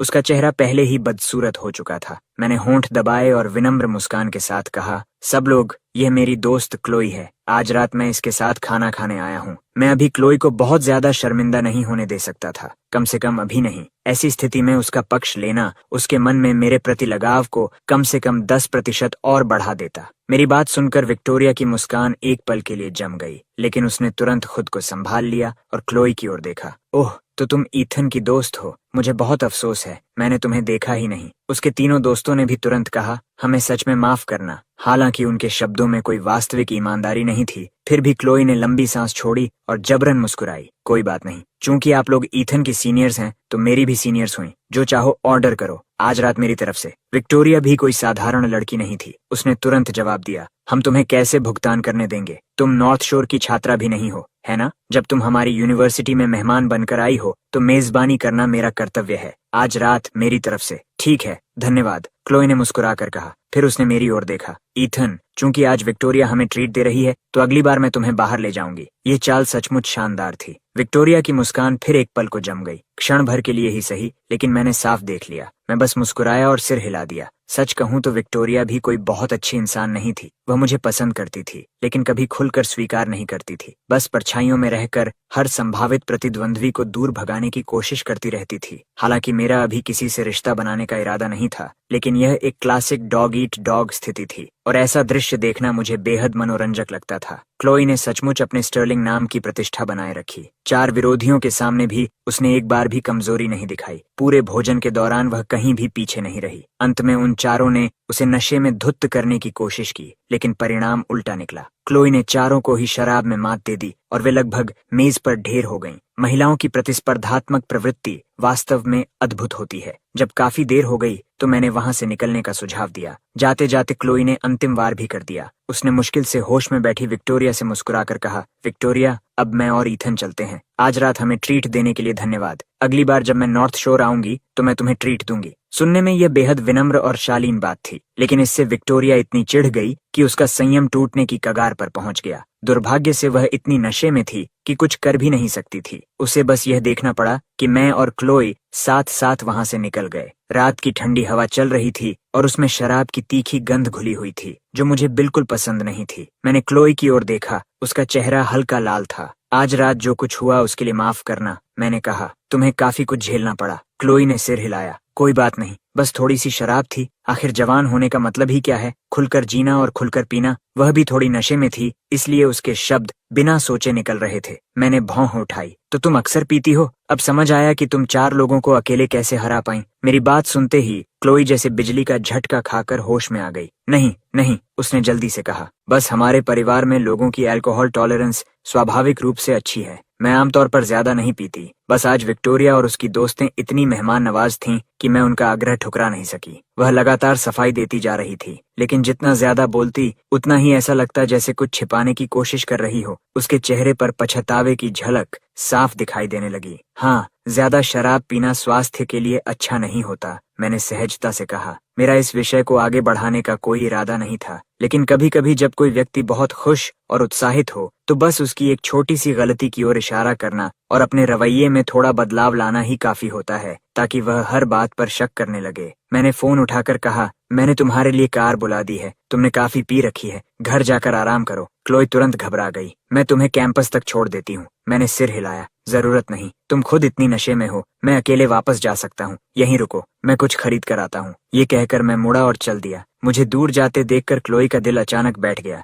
उसके मन में एक ही विचार गूंजने लगा, खत्म हो गया, मैंने गलत बात कह दी। अब उसकी नजर में मेरी छवि जरूर खराब हो गई होगी। वह शायद सोचता होगा कि मैं कोई ऐसी लड़की हूँ जो हर समय बार और क्लबों में घूमती रहती है। ये सोचते ही उसका सारा नशा गायब हो गया। उसकी जगह पछतावा, घबराहट और बेचैनी ने ले ली। ईथन इतना असाधारण था कि उसके आसपास प्रशंसकों की कोई कमी नहीं हो सकती थी। उनमें से कई शायद प्रतिभाशाली और अमीर परिवारों के उत्तराधिकारी भी होंगे। उदाहरण के लिए विक्टोरिया को ही देख लो। जितनी परेशान करने वाली वह थी, उसके बोलने के तरीके और पहनावे से साफ पता चलता था कि वह किसी संपन्न परिवार से आती है। फिर भी इतनी योग्यताओं के बावजूद ईथन उसके प्रति हमेशा उदासीन ही रहा। जब विक्टोरिया और उसकी सहेलियां क्लोई को शराब पिलाने की कोशिश कर रही थीं, तब भी उसने कई बार भौहें सिकोड़ ली थीं। स्पष्ट था कि उसे उनका व्यवहार पसंद नहीं आया था। मैं कितनी बेवकूफ हूँ, क्लोई ने मन ही मन खुद को कोसा। मैंने बस नशे में होने का नाटक क्यों नहीं किया। शायद तब ईथन मुझे खुद घर छोड़ने आता। लेकिन अब पछताने से क्या फायदा। उसे कुछ ऐसा करना था जिससे ईथन की नजरों में उसकी छवि सुधर सके। जितना ज्यादा वह इस बारे में सोचती, उसका सिर उतना ही ज्यादा दर्द करने लगता। तभी अचानक उसके सामने दवा की एक डिब्बी आ गई। ये ले लो, मैंने कहा। हैंगओवर की दवा है, इसे लेने के बाद शायद तुम्हें बेहतर महसूस होगा। मैंने वह डिब्बी उसके हाथ में रख दी। मैं अच्छी तरह जानता था कि किसी इंसान को पूरी तरह अपने प्यार में डालने के लिए उसके भावनाओं को बार बार झकझोरना पड़ता है। उसे खुशी, चिंता, उम्मीद और घबराहट के बीच झुलाते रहो। जब उसकी भावनाएं पूरी तरह तुम्हारी हर प्रतिक्रिया पर निर्भर होने लगें, तब समझो मंजिल करीब है। इसलिए जब उस रात बाद में क्लोई ने मुझे संदेश भेजकर बताया कि वह सुरक्षित घर पहुंच गई है, तो मैंने जानबूझकर जवाब नहीं दिया। मैंने ऐसा दिखाया जैसे मैंने संदेश देखा ही नहीं। अपना काम निपटाया और आराम से सो गया। अगली सुबह जब मेरी आंख खुली और मैंने फोन उठाया, तो उसमें क्लोई के 20 से भी ज्यादा संदेश थे। पहला संदेश था, मैं घर पहुंच गई हूँ। दूसरा, दवा के लिए धन्यवाद, अब मेरे सिर में बिल्कुल दर्द नहीं है। तीसरा, क्या तुम भी सुरक्षित कैंपस पहुंच गए। इसके बाद लगभग हर आधे घंटे में एक नया संदेश आता गया। शुरुआत में वे सामान्य थे, लेकिन धीरे धीरे उनके स्वर में बेचैनी आने लगी। एक संदेश में उसने लिखा, मुझे नहीं पता इसे कैसे समझाऊं, लेकिन मैं सच में ज्यादा नहीं पीती। कल रात बस एक अपवाद थी। आखिरी संदेश रात 2 बजे भेजा गया था। स्क्रीन से ही उसकी घबराहट महसूस हो रही थी। मैंने भौं उठाई, मुस्कुराया और छोटा सा जवाब भेजा, माफ करना, मैं कल रात इतना थक गया था कि वापस आते ही सो गया। ऐसा लगा जैसे क्लोई पूरी रात जागती रही हो। मेरा संदेश पहुंचते ही उसका जवाब आ गया, ओह तुम सो रहे थे, मुझे लगा तुम मुझे नजरअंदाज कर रहे हो। उसके बाद एक उदास चेहरे वाला इमोजी भी था। मुझे ये सब थोड़ा हास्यास्पद लगा। मैं अभी जवाब देने ही वाला था कि उसका अगला संदेश आ गया, क्या आज तुम फ्री हो, मुझे एक बहुत अच्छा जापानीज रेस्टोरेंट पता है। आज नहीं, मैंने लिखा, मुझे सामान शिफ्ट करना है। क्लोई ने तुरंत मदद की पेशकश कर दी। स्वाभाविक रूप से मैंने तुरंत हामी नहीं भरी। मैंने कहा कि मैं खुद संभाल सकता हूँ, लेकिन वह लगातार जोर देती रही। आखिर उसने बता दिया कि वह पहले से ही नॉर्थ शोर यूनिवर्सिटी के ईस्ट गेट पर मेरा इंतजार कर रही है। ये सुनकर मैं समझ गया कि उसने सचमुच पूरी रात ठीक से नींद नहीं ली थी। मेरा मूड तुरंत अच्छा हो गया। ठीक है, मैंने जवाब दिया,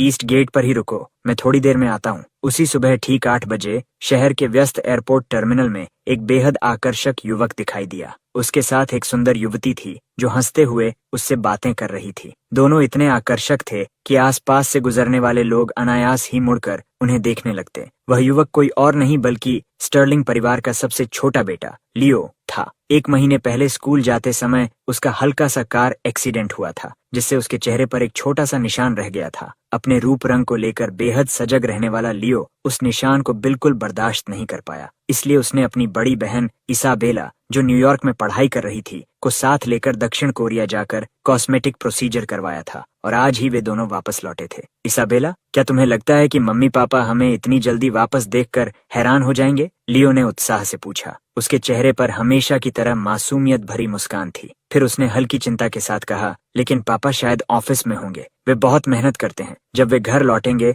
तो मैं उनके लिए कुछ स्वादिष्ट बनाऊंगा, उनके असली बेटे की तरफ से एक खास डिनर। लियो को जरा भी पता नहीं था कि वह वास्तव में स्टर्लिंग परिवार का जैविक बेटा नहीं था। स्टर्लिंग परिवार ने हमेशा उसे बेहद प्यार और दुलार दिया था। जब उन्हें पता चला कि उसका उनसे कोई रक्त संबंध नहीं है, तो उनकी पहली प्रतिक्रिया यह थी कि इस सच्चाई को छिपा लिया जाए। दूसरी प्रतिक्रिया थी एलेनोर पर शक करना। लेकिन जब जांच में यह सामने आया कि लियो का एलेनोर से भी कोई जैविक संबंध नहीं है, तब उन्हें समझ आया कि कहीं न कहीं कोई बड़ी गड़बड़ी हुई है। आगे की जांच में असली उत्तराधिकारी का अस्तित्व सामने आया। फिर भी उनके लिए निर्णय लेना मुश्किल नहीं था। एक तरफ वह लड़का था जिसने 17 साल अकेले संघर्ष करते हुए बिताए थे और जिसने अभी तक हाई स्कूल भी पूरा नहीं किया था। दूसरी तरफ लियो था जिसे उन्होंने बचपन से अपने हाथों से पाला था, प्यार दिया था और परिवार का केंद्र बनाया था। अंततः पूरे स्टर्लिंग परिवार ने मिलकर फैसला किया कि सच्चाई को हमेशा के लिए छिपाया जाएगा। असली उत्तराधिकारी को वापस लाया जाएगा, लेकिन सिर्फ एक वार्ड के रूप में। उसे खाना, कपड़े और रहने की जगह दी जाएगी, लेकिन वह कभी भी लियो की स्थिति को चुनौती देने के बारे में सोच भी नहीं सकेगा। उधर लियो के चेहरे पर गर्व और आत्मविश्वास साफ झलक रहा था। इसाबेला ने उसकी ओर देखा। उसकी आंखों में स्नेह भी था और एक हल्की सी दया भी, क्योंकि वह उन बहुत कम लोगों में से एक थी जो सच्चाई जानती थी। लियो अभी तक नहीं जानता था कि इस ट्रिप के बाद वह स्टर्लिंग परिवार का इकलौता बेटा नहीं रहेगा। यह सोचकर इसाबेला ने गहरी सांस ली और उसकी आंखों में घृणा की झलक उभर आई। वह बस उम्मीद कर रही थी कि वह लड़का समझदार निकले और ऐसी चीजों पर लालच न करे जो उसकी नहीं थी, वरना चाहे वह उसका सगा भाई ही क्यों न हो, वह उसे नहीं छोड़ेगी। तुम नॉर्थ शोर की विला में रहते हो? यहाँ मेरा सामान डॉर्म में शिफ्ट कराने के बाद क्लोई को अपनी ही समझ पर शक होने लगा। नॉर्थ शोर यूनिवर्सिटी में केवल प्रोफेसर लेवल या उससे ऊपर के लोगों को 2 मंजिला विला मिलती थी। दूसरा तरीका यही था कि किसी ने यूनिवर्सिटी के लिए बहुत बड़ा योगदान दिया हो, लेकिन मैं इतना युवा दिखता था कि प्रोफेसर होना नामुमकिन था। इसका मतलब मैं ऐसा स्टूडेंट था जिसने कोई बड़ा योगदान दिया था। आखिरी बार ऐसा करने वाला स्टूडेंट एक लेजेंड बन गया था, जिसने ग्लोबल रोबोटिक्स कंपटीशन में पहला स्थान हासिल किया था। ये 5 साल पहले हुआ था और उसी घटना ने नॉर्थ शोर यूनिवर्सिटी को रातों रात मशहूर कर दिया था। क्लोई ने तब वह कंपटीशन टीवी पर देखा था और ब्रैंडन हेज उसका आइडल बन गया था। विला के सोफा पर बैठी क्लोई का गोरा चेहरा लाल हो गया था। वह जैसे स्तब्ध थी और यकीन नहीं कर पा रही थी कि उसके सामने बैठा यह मासूम दिखने वाला युवक उसके आइडल के समान स्तर का हो सकता है। हाँ, मैंने शांत स्वर में सिर हिलाया। मैंने कुछ काम किए थे, इसलिए मेरे एडवाइजर ने खास तौर पर मेरे लिए ये विला मांगी। क्लोई की आंखें चौड़ी हो गईं और उस पल उसकी यूथफुल एनर्जी उसे और भी प्यारा बना रही थी। तुमने क्या किया? उसने उत्सुकता से पूछा। माफ करना, ये कॉन्फिडेंशियल है। अगर सब कुछ तेजी से हुआ तो कुछ महीनों में तुम्हें खुद पता चल जाएगा। क्लोई ने हल्का सा निगलते हुए कहा। ये तो बहुत एक्स्ट्रॉर्डिनरी लग रहा है। क्या ये कोई कमाल की चीज है? मैंने मुस्कुराकर कहा। ऐसा कह सकते हो। किस फील्ड में? उसने फिर पूछा। सॉरी, नहीं बता सकता। मैंने एनडीए साइन किया हुआ है। एनडीए? क्लोई हैरानी से बोल उठी। लेकिन तुम तो मेरी ही उम्र के लगते हो। मैंने हल्की मुस्कान के साथ कहा। क्या कम उम्र का मतलब है कि कोई बड़ी उपलब्धि हासिल नहीं कर सकता? उम्र सब कुछ तय नहीं करती। अब तक सूरज निकल आया था और खिड़की से आती सुनहरी रोशनी मुझ पर पड़ रही थी, जिससे मैं एक साथ हैंडसम और रहस्यमय लग रहा था। मैंने बात बदलते हुए कहा, सामान शिफ्ट कराने में मदद के लिए धन्यवाद। चलो, मैं तुम्हें खाना खिलाता हूँ। क्लोई के मन में भावनाओं का तूफान चल रहा था। वह और सवाल पूछना चाहती थी, लेकिन मेरे चेहरे से समझ गई कि उसे कोई जवाब नहीं मिलने वाला। आखिर उसके मन की सारी भावनाएं 3 शब्दों में सिमट गईं। तुम कमाल हो। सच में, मैं कमाल था। शुरुआत में क्लोई का आकर्षण केवल मेरी शक्ल सूरत की वजह से था, लेकिन अब वह मेरी क्षमताओं से पूरी तरह प्रभावित हो चुकी थी। सुंदर और बुद्धिमान लड़के बहुत थे और उसे पसंद करने वाले अधिकांश लड़के टॉप स्टूडेंट्स थे, लेकिन वे सब मुझसे बहुत पीछे थे। मुझसे मिलने से पहले उसने कभी कल्पना भी नहीं की थी कि कोई 17 साल का लड़का इतना असाधारण हो सकता है। एक पल में ही उसके दिल में मेरी अहमियत कई स्तर ऊपर पहुंच गई। अब जब वह मुझे देखती थी तो उसकी आंखों में केवल प्रेम नहीं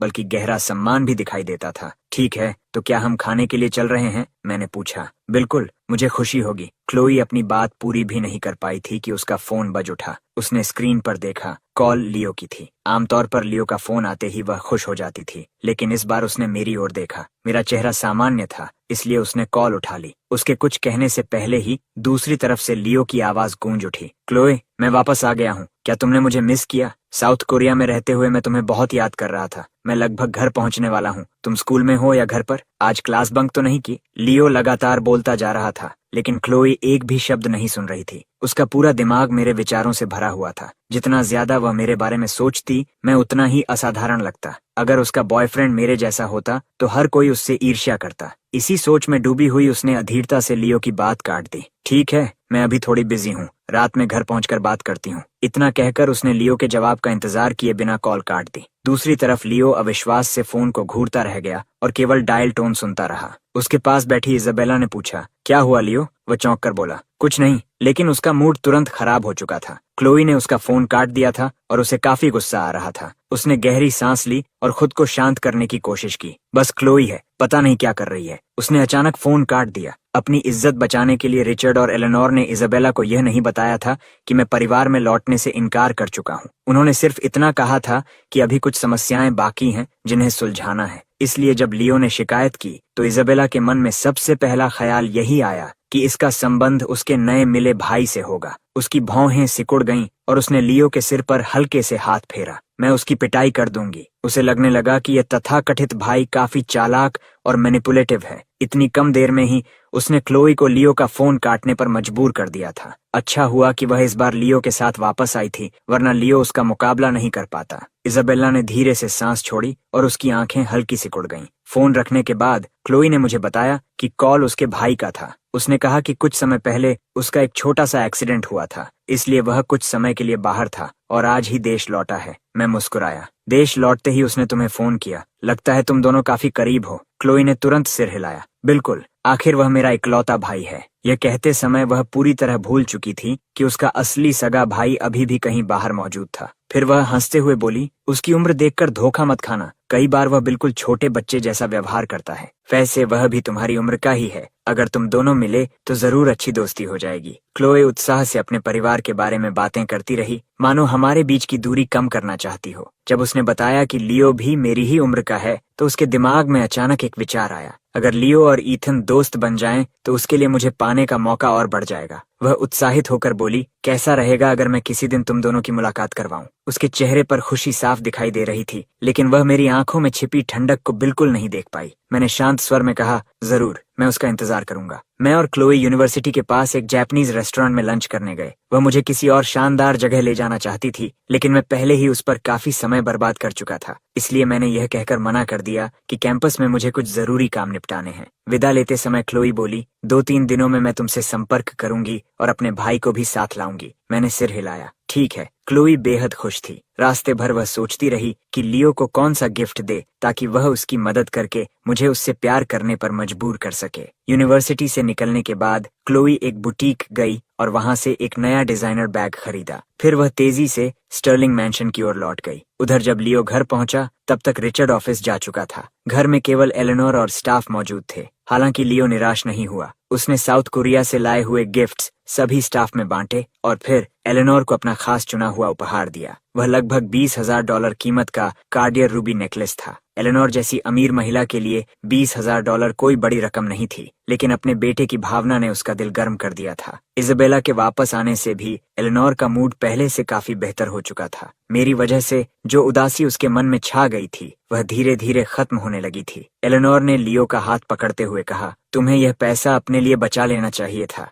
लियो मुस्कुराया। मुझे लगा यह नेकलेस आप पर बहुत अच्छा लगेगा, इसलिए खरीद लिया। और अपनी माँ के लिए गिफ्ट खरीदने में क्या बुराई है? जब मैं खुद कमाने लगूंगा तब आपको हर दिन गिफ्ट्स दूंगा। उसकी बातें शहद जैसी मीठी थीं और एलेनोर का चेहरा खुशी से खिल उठा। सिर्फ यह सोच ही काफी है बेटा, मुझे पता है तुम अच्छे बेटे हो। लियो ने तुरंत कहा, सिर्फ सोचने से कुछ नहीं होता, एक्शन भी लेना पड़ता है, वरना वह सिर्फ खाली वादे रह जाते हैं। एलेनोर और भी खुश हो गई। तभी इजाबेला हंस पड़ी। क्या मतलब? क्या तुम कहना चाहते हो कि मैं खाली वादे करती हूँ? लियो ने मुस्कुराकर जवाब दिया, बिल्कुल नहीं, आप अलग हैं। लेकिन लगता है इस बार आप मॉम के लिए कोई गिफ्ट नहीं लाई हैं। मॉम को कितना दुख हुआ होगा। इजाबेला ने अपनी माँ की ओर देखकर कहा, मॉम, मैं आपके लिए कुछ नहीं लाई, लेकिन आज आपके लिए लंच बना सकती हूँ। बताइए क्या खाना चाहेंगी? मैं इंग्रेडिएंट्स तैयार करवा देती हूँ। एलेनोर अपने बच्चों की नोकझोंक का आनंद ले रही थी। उसे ऐसा महसूस हो रहा था जैसे वह कई साल छोटी हो गई हो। उसने मुस्कुराकर कहा, तुम्हारे भाई को फिश पसंद है, क्यों ना तुम फिश बना लो। आप सबसे अच्छी मॉम हैं। लियो फिर से अपनी माँ से लिपट गया। यह खुशहाल दृश्य देखकर इजाबेला को राहत मिली। उसे डर था कि लौटते ही उसे अपने तथाकथित जैविक भाई का सामना करना पड़ेगा, लेकिन वह यहाँ नहीं था। अगर वह वापस आ गया होता तो लियो इतना खुश नहीं होता। उसके मन में आया कि बेहतर होगा वह हमेशा के लिए दूर ही रहे। वह उसे बड़ी रकम देकर भेज भी सकती थी, लेकिन दुर्भाग्य से उसके माता पिता इस सुझाव से सहमत नहीं थे। परिवार के प्यार और लाड़ प्यार से घिरा लियो बेहद खुश था और कुछ समय के लिए क्लोई की फोन वाली घटना भी भूल गया। लेकिन जब क्लोई अपना नया बैग लेकर घर पहुंची तो उसका उत्साह उससे भी ज्यादा था। वह सीधे लियो के पास पहुंची और बोली, लियो, वह सच में कमाल का है और बहुत हैंडसम भी। अगर तुम उससे मिलोगे तो तुम्हें भी वह पसंद आएगा। अगर तुम उसके करीब हो गए तो मेरे चांसेस और बढ़ जाएंगे। प्लीज लियो, मुझे वह सच में बहुत पसंद है। तुम्हें मेरी मदद करनी होगी। स्कूल में क्लोई उतनी ही तेजी से बॉयफ्रेंड बदलती थी जितनी तेजी से कपड़े बदलती थी। उसके हर बॉयफ्रेंड ने हमेशा लियो को खुश करने की कोशिश की थी ताकि क्लोई उसे और पसंद करे, लेकिन यह पहली बार था जब क्लोई किसी लड़के को पाने के लिए खुद लियो से मदद मांग रही थी, और उसकी बातों से साफ था कि इस बार वही उस लड़के को खुश करने की कोशिश कर रही थी। ये बात लियो को बिल्कुल अच्छी नहीं लगी। जो लड़का घर और स्कूल दोनों जगह हमेशा अटेंशन का केंद्र रहा था, उसे अंदर से बेहद असहज महसूस हुआ। उसके चेहरे की मुस्कान बनावटी हो गई, लेकिन फिर भी उसने कहा, ठीक है, फिर मैं मदद करूंगा। जब समय मिले तो मुझे उससे मिलवाना। मैं भी देखना चाहता हूँ कि आखिर वह कौन सा इंसान है जिसने मेरी बहन को इस हद तक दीवाना बना दिया है। लियो की बात सुनते ही क्लोई खुशी से उछल पड़ी। थैंक यू लियो, तुम दुनिया के सबसे अच्छे भाई हो। इसके बाद क्लोई यह योजना बनाने लगी कि लियो और ईथन की मुलाकात कब करवाई जाए, लेकिन उससे पहले ही स्टर्लिंग परिवार पर मुसीबत टूट पड़ी। सबसे पहले आईआरएस ने उनकी कंपनी के अकाउंट्स की जांच शुरू कर दी। फिर एक एक करके उनके बिजनेस पार्टनर्स ने कॉन्ट्रैक्ट्स खत्म करने शुरू कर दिए, जिससे स्टर्लिंग परिवार का नया इन्वेस्टमेंट प्रोजेक्ट पूरी तरह रुक गया। घटनाओं की इस श्रृंखला ने रिचर्ड स्टर्लिंग को बुरी तरह परेशान कर दिया। बिजनेस वर्ल्ड का अनुभवी खिलाड़ी होने के नाते रिचर्ड तुरंत समझ गया कि कोई जानबूझकर उसे निशाना बना रहा है। उसने अपने पुराने पार्टनर्स से जानकारी हासिल करने के लिए बड़ी रकम खर्च की। शुरुआत में किसी ने कुछ नहीं बताया, लेकिन आखिरकार एक व्यक्ति को उस पर दया आ गई और उसने थोड़ा संकेत दिया। तुमने हाल ही में किसी को नाराज किया होगा। जो व्यक्ति तुम्हारे पीछे पड़ा है वह बहुत शक्तिशाली है। इससे ज्यादा हम कुछ नहीं कह सकते। ये सुनकर रिचर्ड घबरा गया। उसने बार बार सोचा, लेकिन उसे समझ नहीं आया कि उसने आखिर किसे नाराज किया है। आईआरएस की जांच और बिजनेस क्राइसिस के कारण स्टर्लिंग परिवार गहरे संकट में फंस चुका था। जिससे भी रिचर्ड मदद मांगता, कोई उसकी सहायता नहीं कर पाता। आखिरकार उसके एक प्रभावशाली कॉन्टैक्ट ने, जिस पर उसने वर्षों और बहुत पैसा खर्च किया था, उसे सांत्वना देते हुए कहा, ज्यादा चिंता मत करो। ऊपर से खबर आई है कि तुमने राष्ट्रीय महत्व के एक व्यक्ति को परेशान किया था, इसलिए तुम्हें बस एक छोटा सा सबक सिखाया जा रहा है। रिचर्ड हैरान रह गया। राष्ट्रीय महत्व का व्यक्ति? मैं ऐसे किसी इंसान को क्यों परेशान करूंगा? क्या मैं पागल हूँ? उसने खुद को निर्दोष समझते हुए कहा। उसके दिमाग में एक बार भी ईथन का नाम नहीं आया। तब उस कॉन्टैक्ट ने एक और संकेत दिया। कुछ दिन पहले क्या तुमने किसी एक बेडरूम वाले अपार्टमेंट को उसकी असली कीमत से कई गुना ज्यादा किराए पर लेने की कोशिश की थी? ये सुनते ही रिचर्ड ने सहज रूप से जवाब दिया, मैं भला एक बेडरूम अपार्टमेंट क्यों किराए पर लूंगा? लेकिन शब्द निकलते ही उसे कुछ दिन पहले की अपनी हरकत याद आ गई, जब उसने ईथन को झुकाने के लिए ऐसा कदम उठाया था। उसके पूरे शरीर में झटका सा लगा और फिर अविश्वास की लहर दौड़ गई। तुम कहना क्या चाहते हो? ये देखकर कि रिचर्ड को बात समझ आ गई है, कॉन्टैक्ट ने साफ शब्दों में कहा, सुना है तुम उस लड़के को वार्ड बनाना चाहते थे। उसकी पहचान कोई साधारण बात नहीं है। शुरुआत में अथॉरिटीज ने तो तुम्हारी जांच एक संभावित फॉरेन एजेंट के रूप में की थी। जब उन्हें पता चला कि तुम साफ हो, तब उन्होंने सिर्फ हल्का सबक सिखाने का फैसला किया। मेरी बात मानो, इस बार कोई कनेक्शंस मत इस्तेमाल करना। इससे कुछ नहीं होगा। जितना बैक टैक्स देना है चुपचाप दे दो और इसे बड़ी मुसीबत से बचने की कीमत समझो। जहां तक पार्टनरशिप्स की बात है, तुम्हें विनम्रता से माफी मांगनी होगी। यह कहकर कॉन्टैक्ट ने फोन काट दिया। डायल टोन सुनते हुए रिचर्ड स्तब्ध बैठा रह गया। उसे यकीन ही नहीं हो रहा था कि जिस जैविक बेटे को उसने हमेशा तुच्छ समझा था, वह वास्तव में राष्ट्रीय महत्व का व्यक्ति निकला। आखिर उसने जो जानकारी जुटाई थी, उसमें ईथन को एक हाई स्कूल ड्रॉप आउट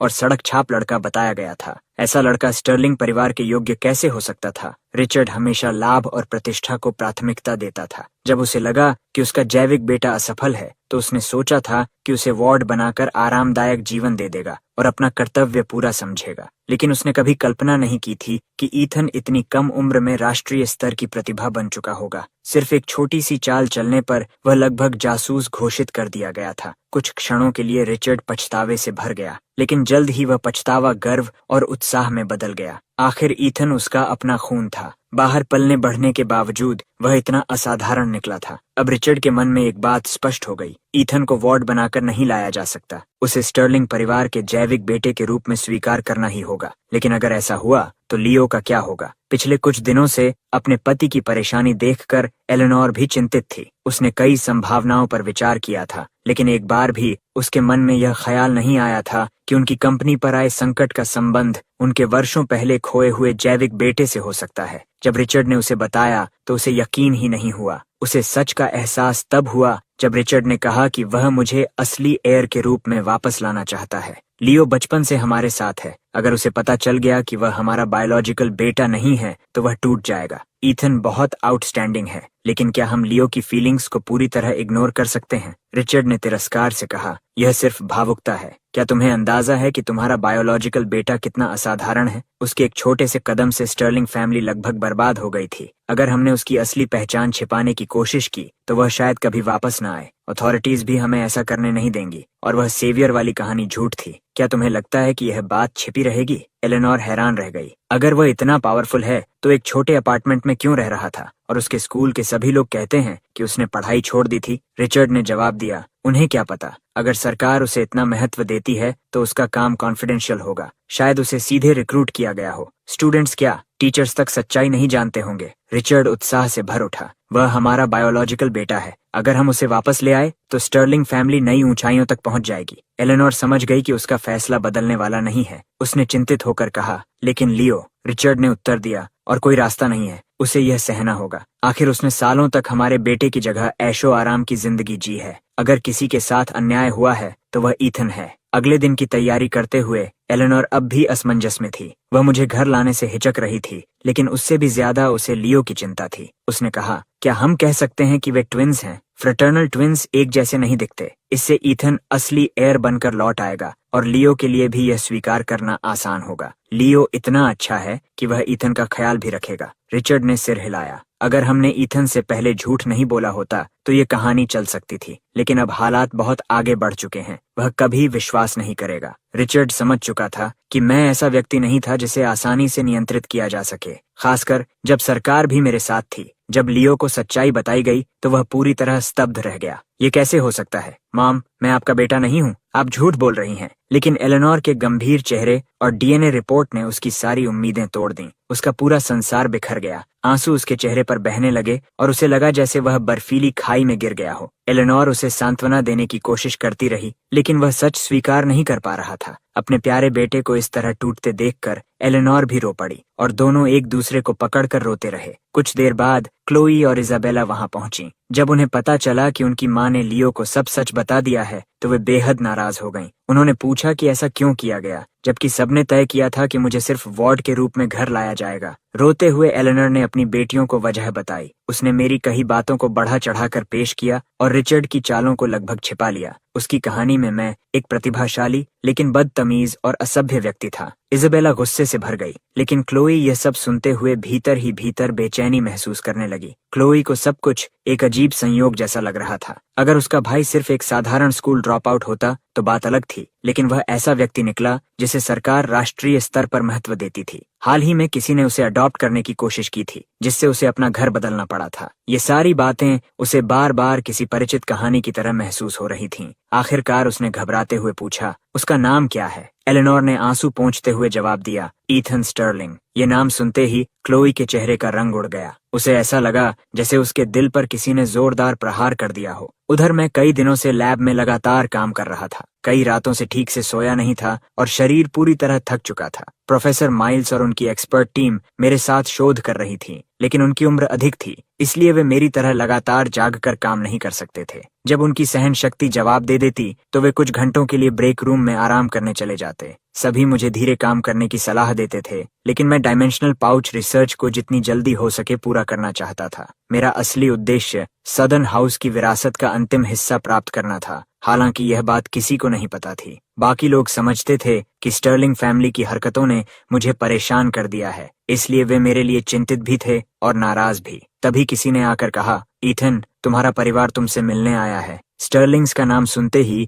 कई लोग तुरंत मुझे खबर देने पहुंचे। उन्होंने कहा, जाकर चेहरा धो लो और उनसे मिलो। वे निश्चित रूप से माफी मांगने आए हैं। मैं इतना शोध में डूबा हुआ था कि लगभग स्टर्लिंग फैमिली को भूल ही चुका था। मैंने उत्सुकता से पूछा, वे आ गए? क्या पिछली बार की मेरी शिकायत काम कर गई? मेरा मूड थोड़ा बेहतर हो गया। मैंने चेहरे पर पानी मारा और पूछा, वे कहाँ हैं? जवाब मिला, यूनिवर्सिटी गेट पर इंतजार कर रहे हैं। ढेर सारे गिफ्ट्स भी लाए हैं। साफ है कि वे माफी मांगने आए हैं। एक एक्सपर्ट ने नाराज होकर कहा, स्टर्लिंग्स खुद को समझते क्या हैं? अगर तुम्हें कुछ हो जाता ईथन, तो 10 स्टर्लिंग फैमिलीज भी उसकी भरपाई नहीं कर सकती थीं। मैं हल्का सा मुस्कुराया और बोला, ठीक है, यहाँ का काम खत्म करके आता हूँ। दूसरी ओर स्टर्लिंग फैमिली पूरी तैयारी के साथ पहुंची थी। परिवार का हर सदस्य वहां मौजूद था। लियो भी आया था। जबकि परिवार चाहता था कि वह घर पर रहकर खुद को संभाले। लेकिन रोने और सच्चाई स्वीकार करने के बाद उसने जिद की कि सबसे बड़ा नुकसान मेरा हुआ है, और चूंकि उसने सालों तक मेरी जगह आराम और वैभव की जिंदगी जी है, इसलिए उसे भी माफी मांगने आना चाहिए। उसकी समझदारी और विनम्रता ने एलेनोर और इजाबेला का दिल और अधिक दुखा दिया। वे लियो के लिए और ज्यादा सहानुभूति महसूस करने लगीं और मेरे प्रति उनका असंतोष बढ़ता गया। क्लोई की हालत सबसे खराब थी। उसके मन में सिर्फ एक ही डर था, क्या उसका ड्रीम गाय और उसका बायोलॉजिकल भाई एक ही व्यक्ति हैं? इतने सारे संयोग उसे भयभीत कर रहे थे। जब उसे याद आया कि उसका भाई भी नॉर्थ शोर यूनिवर्सिटी में पढ़ता है, तो उसकी आखिरी उम्मीद भी कमजोर पड़ गई। तपती धूप में खड़ी क्लोई अपने पिता और बाकी परिवार के साथ इंतजार करती रही। फिर उसने दूर से एक परिचित आकृति को अपनी ओर आते देखा। उसी क्षण उसका दिल डूब गया। उसे लगा जैसे वह वहीं गायब हो जाए। मैं लैब से सीधे आया था। मैंने सिर्फ चेहरा धोया था, कपड़े तक नहीं बदले थे। मेरा मानना था कि दुश्मनों के सामने जितना अधिक लापरवाह दिखो, उतना ही अधिक प्रभाव पड़ता है। उनके सामने पहुंचकर मैंने शांत स्वर में कहा, तुम लोग मुझे ढूंढ रहे थे? क्या बात है? कहीं फिर से मुझे अपना बेटा बनाने की कोशिश तो नहीं करने आए हो? आज स्टर्लिंग फैमिली के सभी सदस्य बेहद सजे धजे हुए थे, जिससे साफ था कि वे इस मुलाकात को बहुत गंभीरता से ले रहे थे। भीड़ भरे यूनिवर्सिटी गेट पर मैंने उन्हें तुरंत पहचान लिया। मेरी नजर क्लोए पर पड़ी, जो मानो बिजली गिरने के बाद की तरह स्तब्ध खड़ी थी। मैंने बिना कोई भाव दिखाए बाकी लोगों की ओर देखा। लियो, जिसका चेहरा पीला पड़ चुका था और जिसकी मुस्कान बनावटी लग रही थी। एलेनोर, जिसकी आंखों में दबा हुआ रोष साफ दिखाई दे रहा था। इजाबेला, जो पूरी तरह शत्रुता से भरी हुई थी। और अंत में रिचर्ड, जिसके चेहरे पर मुस्कान थी, लेकिन आंखों में महत्वाकांक्षा और गर्व की चमक साफ दिखाई दे रही थी। तभी रिचर्ड कुछ कह पाता, उससे पहले इजाबेला गुस्से से भड़क उठी। क्या बड़ों से ऐसे बात की जाती है? इजाबेला गुस्से से बोली। मैंने भौं उठाई और रिचर्ड की ओर देखते हुए कहा, बड़े, आप उन लोगों की बात कर रही हैं जो अचानक मुझे अडॉप्ट करना चाहते हैं, और जब मैं मना कर दूं तो चालाकी से मुझे मजबूर करने की कोशिश करते हैं। इजाबेला का चेहरा तुरंत तमतमा गया। तुमने क्या कहा? लेकिन उसके बोलने से पहले ही रिचर्ड ने उसे रोक दिया। चुप रहो। आने से पहले मैंने क्या कहा था? उसने उसे घूरा और फिर मुस्कुराहट के साथ मेरी ओर मुड़ा। तुम ईथन हो, है ना? पिछली बार गलती मेरी थी। मैं आज खास तौर पर तुमसे माफी मांगने आया हूँ।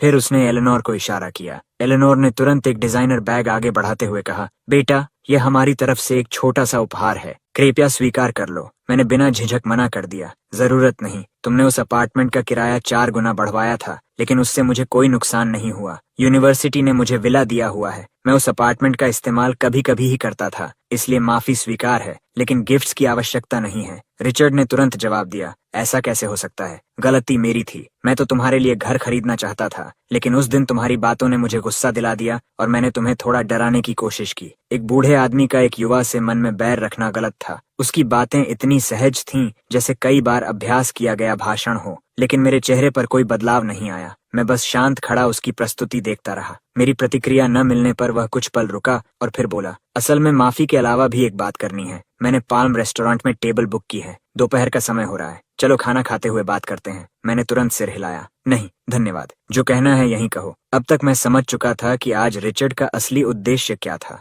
लियो को साथ लाना ही इसका सबसे बड़ा संकेत था। मेरी सफलता देखकर वह मुझे अपने बायोलॉजिकल बेटे के रूप में वापस पाना चाहता था। मैंने एक नजर लियो पर डाली। उसकी आंखें सूजी हुई थीं, जैसे वह बहुत रोया हो। ये देखकर मेरे भीतर संतोष की हल्की लहर उठी, लेकिन मैंने चेहरे पर कुछ नहीं दिखाया। रिचर्ड ने धैर्य बनाए रखा। बस खाना खाने चलते हैं, पाल्म यहाँ से ज्यादा दूर नहीं है। मैंने फिर बीच में रोक दिया, नहीं, मेरा शेड्यूल बहुत व्यस्त है, मुझे काम है। रिचर्ड ने फिर कहा, यह सिर्फ 1 मील है, ज्यादा समय नहीं लगेगा। मैंने शांत स्वर में जवाब दिया, लेकिन मैं आपके साथ खाना नहीं खाना चाहता। लगातार अस्वीकृति मिलने पर रिचर्ड का धैर्य टूटने लगा। उसकी मुस्कान फीकी पड़ गई। वह कुछ कहने ही वाला था कि इजाबेला फिर फट पड़ी, सिर्फ खाना खाने के लिए बुला रहे हैं, तुम्हारी समस्या क्या है? हमारे साथ खाना नहीं खाना चाहते? खुद को क्या समझते हो? उसकी ऊंची आवाज सुनकर यूनिवर्सिटी गेट पर मौजूद लोगों का ध्यान तुरंत हमारी ओर खींच गया। मैंने उसकी ओर देखा और कहा, मैंने कभी नहीं कहा कि मैं कोई बड़ा आदमी हूँ, लेकिन मुझे यह अधिकार है कि मैं आपके साथ खाना खाने से मना कर दूं। इतना कहकर मैं मुड़ा और भीड़ में चलता हुआ वहां से निकल गया।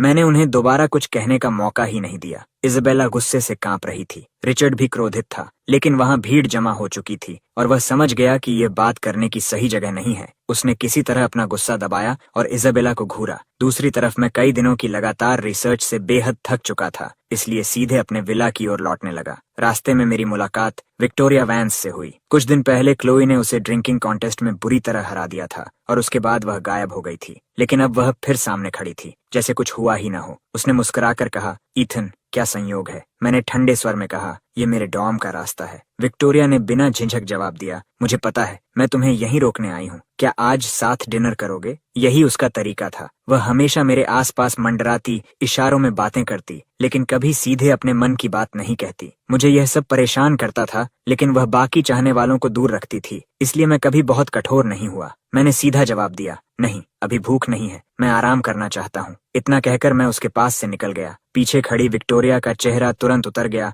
और उसकी मुट्ठियां धीरे धीरे भींच गईं। उधर रिचर्ड पूरे परिवार को लेकर गुस्से में घर लौटा। मैंशन पहुंचते ही उसने कई महंगे फूलदान तोड़ दिए और फिर इजाबेला पर बरस पड़ा। क्या मैंने नहीं कहा था कि बीच में मत बोलना? क्या तुम्हें लगता है कि सिर्फ उसकी बायोलॉजिकल सिस्टर होने से तुम खास हो गई हो? क्या मैंने नहीं बताया था कि वह ऐसा टैलेंट है जिसे पूरा देश महत्व देता है? तुम कौन होती हो इतने लोगों के सामने उस पर चिल्लाने वाली? उसकी गर्जना पूरे मैंशन में गूंज उठी। लियो और क्लोए एक कोने में खड़े थे और सांस लेने तक की हिम्मत नहीं कर पा रहे थे। एलेनोर ने बीच में बोलने की कोशिश की, लेकिन ईथन सच में अपने बड़ों की इज्जत नहीं करता। उसकी बात पूरी भी नहीं हुई थी कि रिचर्ड ने उसे डांट कर चुप करा दिया। बड़ों की इज्जत? तुम किस तरह की बड़ी हो? हाँ, तुम उसकी बायोलॉजिकल माँ हो, लेकिन क्या तुमने उसे एक दिन भी पाला? उसकी असली पहचान पता चलते ही तुम्हें उसे वापस ले आना चाहिए था, लेकिन तुम किसी और की फीलिंग्स की चिंता करती रहीं और उसे वार्ड बनाने का सुझाव देती रहीं। अब देखो हालात कहाँ पहुंच गए हैं। असल में स्थिति पूरी तरह उलझ चुकी थी। रिचर्ड सारा दोष एलेनोर और बाकी परिवार पर डाल रहा था, जबकि सच्चाई यह थी कि मुझे वार्ड बनाकर घर लाने का फैसला अकेले एलेनोर का नहीं था। उसकी मंजूरी के बिना परिवार में कोई इतना बड़ा निर्णय ले ही नहीं सकता था। शुरुआत में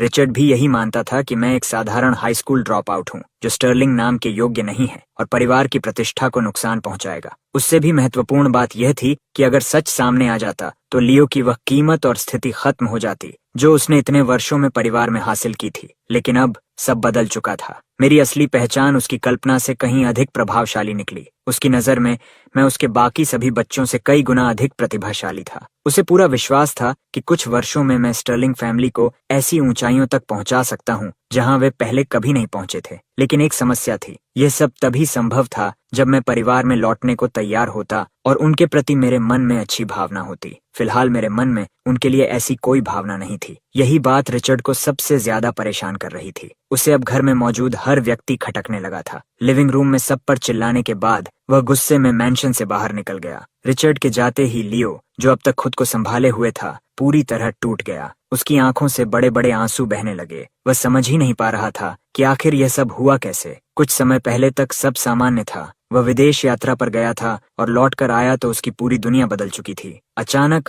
वह किसी नॉवल के फेक एयर की तरह बन गया था। उसका पिता, जो पहले उससे बेहद स्नेह करता था, अब इतनी जल्दी उससे दूर क्यों हो गया? क्या पहले दिखाया गया सारा प्यार झूठ था? और ईथन इतना महत्वपूर्ण कैसे बन गया कि पूरा देश उसकी कद्र करे? वह इतना असाधारण कैसे हो सकता था? आज यूनिवर्सिटी गेट पर मेरी ठंडी और आत्मविश्वास भरी प्रतिक्रिया याद करके लियो ने अपने होंठ भींच लिए ताकि रोने की आवाज बाहर ना निकले। फिर उसने खुद को समझाने की कोशिश की। ठीक है, मैं वही बच्चा हूँ जिसे जन्म के समय बदल दिया गया था। अगर ईथन स्टर्लिंग फैमिली में वापस आना चाहता है तो सब कुछ अपनी सही जगह पर लौट जाना चाहिए। अगर मुझे जाना पड़े तो भी कोई बात नहीं। यह सोचकर लियो ने गहरी सांस ली। उसकी आंखों में एक दृढ़ निश्चय दिखाई दिया। लेकिन इजाबेला, क्लोई और बाकी लोग उस बदलाव को नहीं देख पाए। पूरे स्टर्लिंग परिवार का माहौल बेहद भारी था। सबसे ज्यादा टूट चुकी थी क्लोई। उसका ड्रीम गाय उसका बायोलॉजिकल भाई निकला था। यह सच्चाई उसके लिए किसी दुस्वप्न से कम नहीं थी। पूरा स्टर्लिंग हाउस होल्ड अराजकता और दुख में डूबा हुआ था। दूसरी तरफ मुझे यह जानकर संतोष मिल रहा था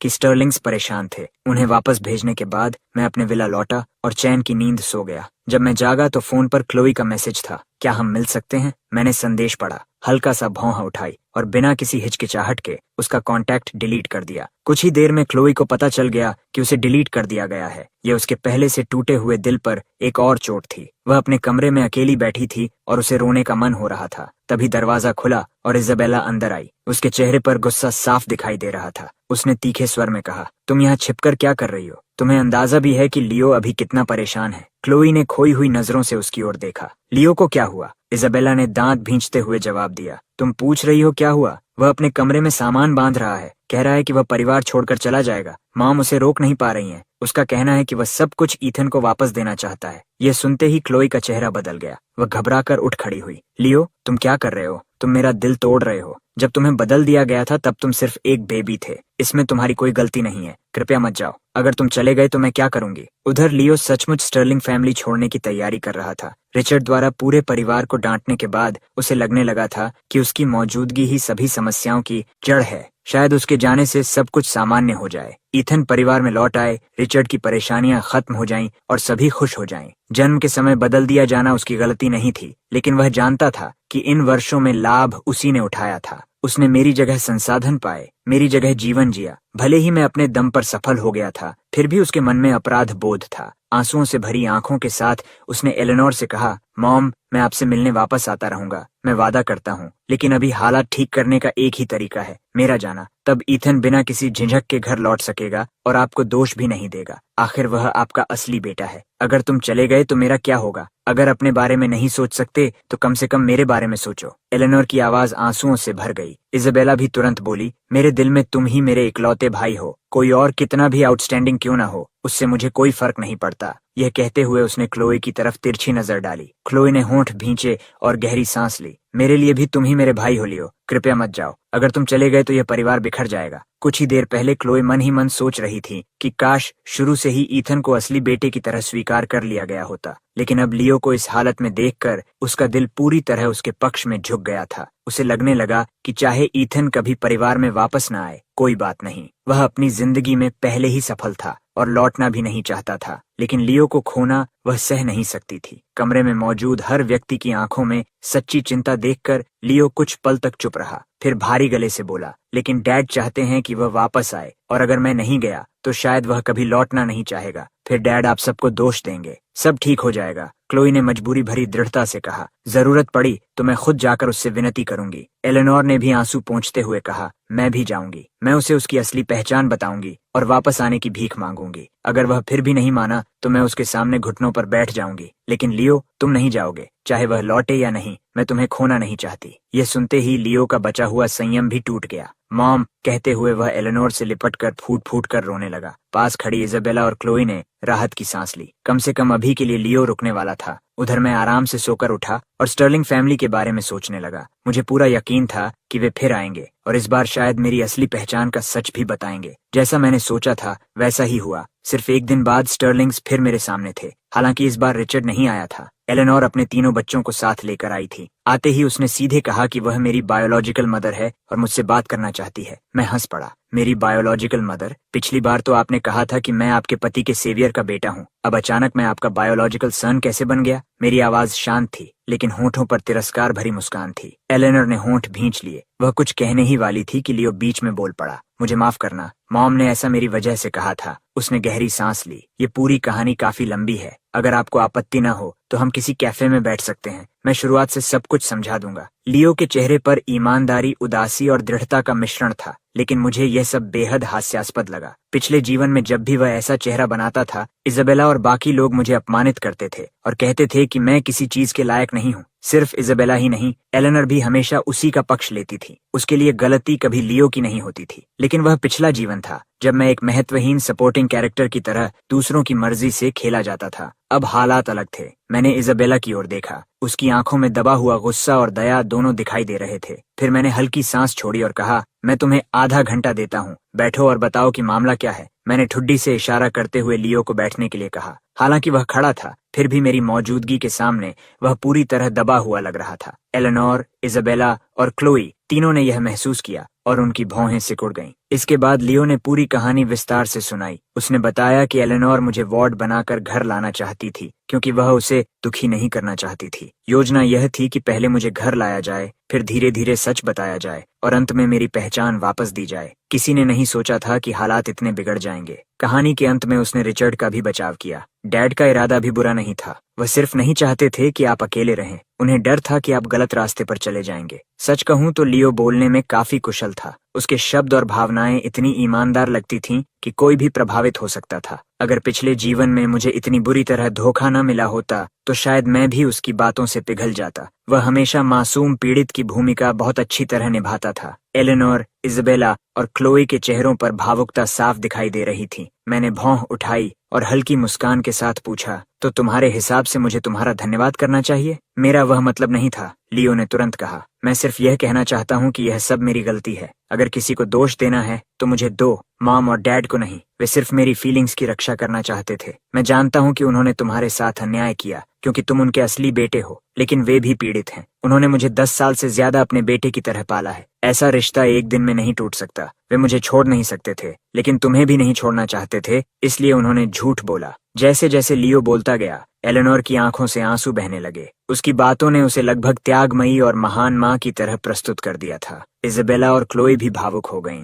कुछ समय पहले तक जो मुझे गांव का लड़का और परिवार के योग्य नहीं समझती थीं, वे अब अपनी सारी पुरानी सोच भूल चुकी थीं। लियो की बातों ने सब कुछ धो डाला था। मैंने कुछ क्षण तक लियो को देखा, फिर हल्की मुस्कान के साथ कहा, तुम्हारी बातें सुनकर तो ऐसा लग रहा है कि मेरे पास तुम्हें माफ करने के अलावा कोई विकल्प ही नहीं है। उसके चेहरे पर राहत की झलक उभरी ही थी कि मेरा स्वर अचानक ठंडा हो गया। लेकिन एक बात बताओ, ये मत सोचो कि मैं अभी रिश्तों की बात कर रहा हूँ। मुझे ये बताओ कि जब उन्हें बच्चों के बदल जाने का सच पता चला तो उनकी पहली चिंता मेरे बारे में जानना क्यों नहीं थी? उन्हें यह क्यों नहीं जानना था कि मेरी जिंदगी कैसी रही? मेरी अडॉप्टिव माँ तब मर गई थी जब मैं सिर्फ 7 साल का था। अगर मैं पढ़ाई में अच्छा न होता, अगर मैं समझदार न होता, तो मेरा क्या होता? मैंने उनकी ओर देखते हुए आगे कहा, और सिर्फ इसलिए कि मैंने तुम्हारे परिवार का वार्ड बनने से मना कर दिया। उन्होंने गंदी चालें चलकर मुझे मजबूर करने की कोशिश की। अब तुम उसी बात को ऐसे पेश कर रहे हो जैसे वे मुझे भटकने से बचाना चाहते थे। क्या यही तरीका है किसी बेटे को सही रास्ते पर रखने का?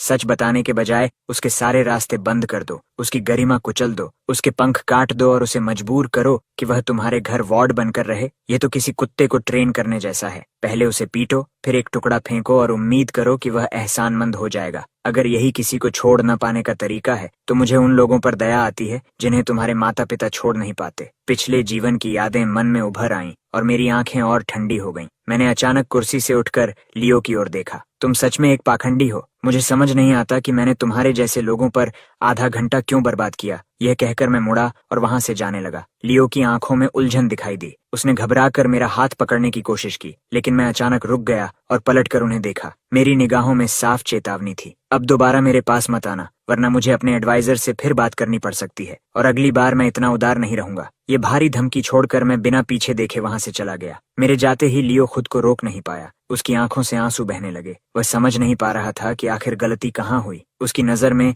उसने पूरी ईमानदारी से बात की थी। वह सचमुच मेरी पहचान मुझे लौटाना चाहता था। उसने कांपती आवाज में पूछा, मॉम, क्या मैंने कुछ गलत कहा? क्लोई का चेहरा खाली और उलझा हुआ था। एलेनर की आंखों में निराशा भरी हुई थी, लेकिन इज़ाबेला की आंखों में सिर्फ झर था। वह उसी दिशा में घूर रही थी जहां मैं गया था। नहीं, उसने ठंडे स्वर में कहा, तुमने कुछ गलत नहीं किया। वह बस छोटा दिल और एहसान फरामोश है। तो क्या हुआ अगर वह प्रतिभाशाली है? अगर उसके एडवाइजर को पता चल जाए कि वह असल में कैसा इंसान है, तो क्या वह तब भी उसकी मदद करेगा? उसने कहा कि हमने उसकी गरिमा कुचली और उसके पंख काटे। ठीक है, मैं खुद उसके सारे रास्ते बंद कर दूंगी और उसे घुटनों के बल स्टर्लिंग फैमिली में लौटने पर मजबूर कर दूंगी। मुझे इस बात का कोई अंदाजा नहीं था कि इज़ाबेला मेरे खिलाफ कुछ करने की योजना बना रही है, और अगर पता भी होता तो शायद मुझे फर्क नहीं पड़ता। मेरी वर्तमान हैसियत, धन और प्रभाव के सामने स्टर्लिंग फैमिली को कुचलना बेहद आसान था। मैं उन्हें इसलिए नहीं छोड़ रहा था क्योंकि वे ताकतवर थे। मैं उन्हें इसलिए छोड़ रहा था क्योंकि मैं चाहता था कि वे धीरे धीरे टूटें।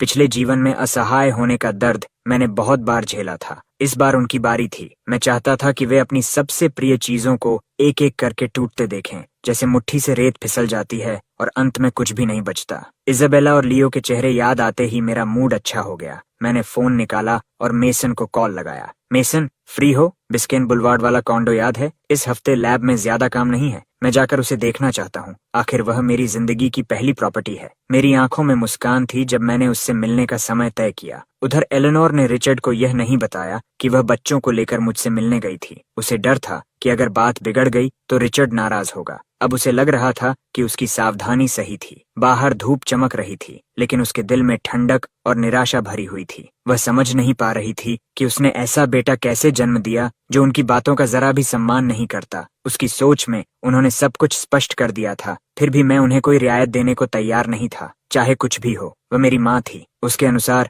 भले ही उसने मुझे नहीं पाला हो, लेकिन जन्म देने का रिश्ता कभी मिट नहीं सकता था। तभी इज़ाबेला की आवाज सुनाई दी, क्लोई, मॉम और लियो को घर ले जाओ, मुझे एक काम करना है। एलेनोर ने सिर उठाकर अपनी बेटी की ओर देखा। उसकी आंखों में एक खतरनाक चमक थी जिसने एलेनोर को चौंका दिया। वह अपनी बेटी को अच्छी तरह जानती थी। बाहर से वह जितनी शालीन और सुरुचिपूर्ण दिखाई देती थी, अंदर से उतनी ही कठोर और खतरनाक हो सकती थी। असल में इजाबेला बाहर से जितनी शालीन और सभ्य दिखाई देती थी, अंदर से उतनी ही ठंडी और निर्दयी थी। उसे न कानून की परवाह थी और न ही किसी की जान की। जब वह 15 साल की थी, तब लियो का एक सहपाठी लड़की से झगड़ा हुआ था। उस झगड़े में लड़की का सिर दीवार से टकरा गया था। कुछ समय बाद वही लड़की स्कूल में गिर गई और उसकी दोनों टांगें बुरी तरह टूट गईं। डॉक्टरों ने कहा कि वह शायद पूरी जिंदगी व्हीलचेयर पर रहेगी। ऐसे कई हादसे हुए थे। हर बार वे संयोग जैसे दिखते थे, लेकिन परिवार के कुछ लोग सच्चाई जानते थे। आखिरकार रिचर्ड को शक हुआ और उसने इजाबेला की बुरी तरह पिटाई की। उसके बाद उसने खुद को कुछ हद तक नियंत्रित करना सीख लिया, लेकिन एक भेड़िए को मारकर भेड़ नहीं बनाया जा सकता। उसकी असली प्रकृति सिर्फ दब गई थी, खत्म नहीं हुई थी, बल्कि दबा हुआ स्वभाव और अधिक खतरनाक हो चुका था। इजाबेला मुस्कुराई और बोली, मुझे अपने कुछ काम निपटाने हैं, चिंता मत करो मॉम। स्टर्लिंग फैमिली में लियो को छोड़कर बाकी सभी लोग उसके पुराने कारनामों के बारे में जानते थे, क्लोई भी। ये सुनते ही क्लोई की भौहें सिकुड़ गईं। कोई मूर्खता मत करना। वह अपनी बात पूरी भी नहीं कर पाई थी कि इजाबेला ने बीच में रोक दिया। क्या कहना चाहती हो? उसने मुस्कुराते हुए लेकिन चुभती निगाहों से क्लोई को देखा। बेहतर होगा कि तुम अपना ध्यान रखो। क्लोई के दिल में लियो सबसे महत्वपूर्ण था, लेकिन मेरे लिए भी उसके मन में एक जगह थी। वह नहीं चाहती थी कि लियो परिवार छोड़कर जाए, लेकिन यह भी नहीं चाहती थी कि मुझे कोई नुकसान पहुंचे। क्लोई ने लियो की ओर देखा, जो अब भी उलझन और दुख में डूबा हुआ था। फिर वह इजाबेला को एक तरफ ले गई और धीमी आवाज में बोली, वह देश के लिए महत्वपूर्ण व्यक्ति है। अगर तुमने उसके खिलाफ कुछ किया तो बाकी सब भूल जाओ। सरकार तुम्हें कभी नहीं छोड़ेगी। इजाबेला ने व्यंग्य से हंसते हुए कहा, तुम्हारी बातों से तो लगता है कि तुम उस एहसान फरामोश लड़के को अच्छी तरह जानती हो, लेकिन उसे तुम्हारी जरा भी परवाह नहीं लगती। यह सुनकर क्लोई का चेहरा खराब हो गया। उसने सिर्फ इतना कहा, मैंने जो कहना था कह दिया, बस ध्यान रखना कि कहीं मामला तुम्हारे बस से बाहर न हो जाए। इजाबेला ने उसे धक्का देकर अलग किया। अपने काम से काम रखो। फिर उसने लियो और एलेनोर को हाथ हिलाकर विदा कहा और वहां से चली गई। क्लोई उसे जाते हुए देखती रही। पुराने कई दृश्य उसके मन में घूमने लगे। वह उसके पीछे जाने ही वाली थी कि पीछे से लियो की आवाज आई, क्लोई, अभी इजाबेला तुमसे क्या कह रही थी? क्लोई ने उसकी साफ और भरोसे से भरी आंखों में देखा और सिर हिला दिया। कुछ खास नहीं, वह राष्ट्रीय स्तर की प्रतिभा है। अगर इजाबेला कुछ करना भी चाहेगी तो शायद बहुत आगे नहीं जाएगी। और सच कहूं तो पिछले कुछ दिनों में वह भी थोड़ा ज्यादा ही कर रहा है। अगर मैं उससे पहले कभी न मिली होती तो शायद मैं भी उसे सबक सिखाना चाहती। यह कहते हुए उसने अपने भीतर की बेचैनी और अपराध बोध को दबाने की कोशिश की। फिर उसने एलेनोर और लियो को घर ले जाने का फैसला किया। उधर मैं अपने नए कॉन्डो को देखने गया था। वह लगभग 1000 स्क्वायर फीट का था, जिसमें 3 बेडरूम्स और 2 बाथरूम्स थे। मेसन ने एक स्पेयर बेडरूम को वॉक इन क्लोजेट और दूसरे को स्टडी रूम में बदल दिया था। लेआउट देखकर मैं काफी संतुष्ट हुआ। मैंने उसे लंच खिलाया और रिनोवेशन का पूरा काम उसी के भरोसे छोड़ दिया। दोपहर में मैं बॉक्सिंग जिम चला गया। जब तक बाहर निकला तब तक रात हो चुकी थी। रास्ते में कुछ खाकर मैं कैंपस लौटने लगा, लेकिन कैंपस पहुंचते ही मुझे फिर विक्टोरिया वैंस दिखाई दे गई। वह सफेद कपड़ों में थी और स्ट्रीट लाइट्स की रोशनी में लगभग चमकती हुई लग रही थी। उसने मुस्कुराकर पूछा, ईथन, अभी लौटे हो? मेरा मूड ठीक था, इसलिए मैंने सिर हिलाकर जवाब दिया, हाँ। उसने पूछा, डिनर कर लिया? मैंने कहा, हाँ। फिर उसने तुरंत कहा, तो फिर लेट नाइट स्नैक के लिए चलोगे? मैंने बिना सोचे मना कर दिया, नहीं धन्यवाद। आश्चर्य की बात यह थी कि उसे कोई निराशा नहीं हुई, जैसे वह पहले से जवाब जानती हो। कुछ पल चुप रहने के बाद उसने कहा, तो कम से कम मैं तुम्हें डॉर्म तक छोड़ देती हूँ। जरूरत नहीं, मैंने फिर मना कर दिया। अब मेरी भौहें हल्की सिकुड़ चुकी थीं। कोई भी सामान्य इंसान समझ जाता कि मैं परेशान होने लगा हूँ। विक्टोरिया ने भी यह देख लिया था, लेकिन जाने के बजाय उसने अचानक विषय बदल दिया। ईथन, क्या हाल ही में तुम्हें किसी परेशानी का सामना करना पड़ा है? उसके इस सवाल ने मुझे चौंका दिया। क्या वह मेरी जासूसी कर रही थी या फिर स्टर्लिंग्स ने कुछ नया किया था? मैंने सिर थोड़ा टेढ़ा किया और उसकी ओर देखा। इससे तुम्हारा क्या मतलब है? विक्टोरिया ने गंभीर स्वर में कहा, आज कुछ लोग तुम्हारे बारे में पूछताछ कर रहे थे। वे कैंपस के नहीं लग रहे थे। मैंने जो सुना उससे वे दोस्ताना लोग नहीं लगे। तुम्हें सावधान रहना चाहिए। अगर अगले कुछ दिनों में कैंपस से बाहर जाना पड़े तो चाहो तो मुझे साथ ले जा सकते हो। उसकी बात सुनते ही मेरी रुचि बढ़ गई। उन्होंने क्या पूछा? मैंने तुरंत पूछा। स्टर्लिंग फैमिली के साथ इतना समय बिताने के बाद मैं उन्हें अच्छी तरह जानता था। एलेनोर पूरी तरह लियो के पक्ष में झुकी हुई थी। रिचर्ड के लिए लाभ सबसे ऊपर था। क्लोई स्वार्थी थी और इजाबेला एक जहरीले सांप की तरह थी, जो हमेशा अंधेरे में छिपकर वार करना पसंद करती थी। पिछले जीवन की याद आते ही मेरी उंगलियां अनजाने में शर्ट के किनारे को कसकर पकड़ बैठीं, लेकिन अगले ही पल मैंने खुद को शांत कर लिया। अब हालात पहले जैसे नहीं थे। इस बार शिकार मैं नहीं था, यह मेरा पास्ट लाइफ नहीं था। इस बार चाल चलने वाली इजाबेला ही हो सकती थी। आखिर मेरी जानबूझकर की गई कोशिशों की वजह से क्लो के मन में मेरे लिए कुछ लगाव पैदा हो गया था। भले ही वह लियो की जगह उसके दिल में नहीं ले सकता था, लेकिन इस बार उसकी चुप्पी यह साबित करने के लिए काफी थी कि मेरी हाल की मेहनत बेकार नहीं गई। क्लो मेरी परवाह करती थी, इसलिए अगर वह कुछ न भी करे तो भी कभी मेरे खिलाफ कदम नहीं उठाती। अब सिर्फ एक ही संभावना बचती थी, जहरीली इजाबेला। मैं सोच रहा था कि नेशनल इंपॉर्टेंस वाले व्यक्ति के रूप में मेरे खिलाफ वह कौन सा तरीका अपनाएगी। ये विचार मुझे डराने के बजाय थोड़ा रोमांचित कर रहा था। उसी समय स्टेरिंग से बदला लेने का एक नया आइडिया मेरे दिमाग में आया और मैं हल्का सा हंस पड़ा। विक्टोरिया मेरी मुस्कान देखकर पल भर के लिए चौंक गई, लेकिन जल्दी ही सामान्य होकर दोपहर की घटनाएं विस्तार से सुनाने लगी। उसकी बातों में काफी बेकार और बढ़ा चढ़ाकर कही गई बातें थीं, लेकिन मुख्य बात यह थी कि उस दोपहर 3 आदमी मेरे बारे में पूछताछ करने आए थे। वे जानना चाहते थे कि मैं किस डॉर्म में रहता हूँ, यूनिवर्सिटी में मेरे करीबी दोस्त कौन हैं, मैं आमतौर पर कहाँ समय बिताता हूँ और मेरा रोज का स्केड्यूल क्या है। वे कैंपस के बाहर के लोग थे और उन्होंने विक्टोरिया की एक दोस्त से जानकारी लेने की कोशिश की थी। वह दोस्त विक्टोरिया की मेरे प्रति फीलिंग्स के बारे में जानती थी, इसलिए उसने सारी बात उसे बता दी। इसके बाद विक्टोरिया खुद को रोक नहीं पाई और अपने सोशल कनेक्शंस का बखान करने लगी। उसने गर्व से कहा कि नॉर्थ शोर में वह आधे से ज्यादा लोगों को जानती है और मुझे चिंता करने की जरूरत नहीं है, क्योंकि वह किसी को मुझे नुकसान नहीं पहुंचाने देगी। मैंने उसे धन्यवाद तो कहा,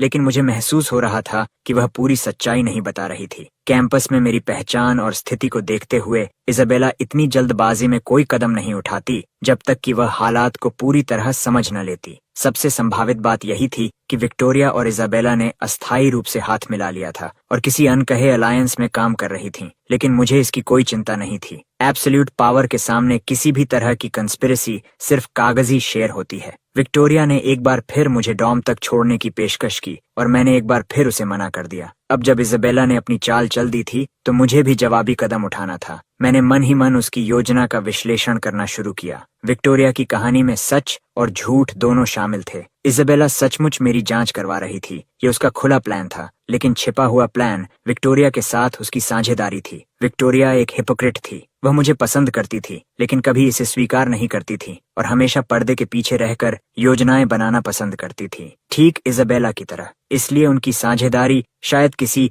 हीरो सेव्स द डैमजेल वाले सेटअप जैसी थी, जहां विक्टोरिया सही समय पर मेरी मदद करके मेरे करीब आने की कोशिश करती। लेकिन इजाबेला की सोच इससे कहीं ज्यादा खतरनाक थी। वह सिर्फ विक्टोरिया की लव स्टोरी आगे बढ़ाने के लिए इतनी मेहनत नहीं करती। उसका असली मकसद मेरी रेपुटेशन बर्बाद करना था और वह ऐसा तरीका चाहती थी जिसमें विक्टोरिया का इस्तेमाल भी हो जाए और बाद में वह खुद पूरी तरह साफ बच निकले। इस निष्कर्ष पर पहुंचते पहुंचते मेरे सामने पूरी तस्वीर लगभग साफ हो चुकी थी। अगले 3 दिनों तक मैं कैंपस में ही रहा। विक्टोरिया हर दिन मुझे डिनर के लिए बुलाती रही और मैं हर बार मना करता रहा। तीसरे दिन उसने कहा कि उसने उन 3 आदमियों को ढूंढ लिया है जो मेरी जांच कर रहे थे। उसने मुझे कैफेटेरिया में मिलने के लिए बुलाया और इस बार मैंने हामी भर दी। कैफेटेरिया लोगों से भरा हुआ था, लेकिन विक्टोरिया ने वहां एक अपेक्षाकृत शांत और अलग थलग जगह चुन ली थी। सार्वजनिक स्थान पर मिलने का उसका फैसला उसे बहुत खुला, ईमानदार और भरोसेमंद दिखा रहा था। उसकी खूबसूरत अपीयरेंस के साथ यह प्रभाव और भी मजबूत हो जाता था,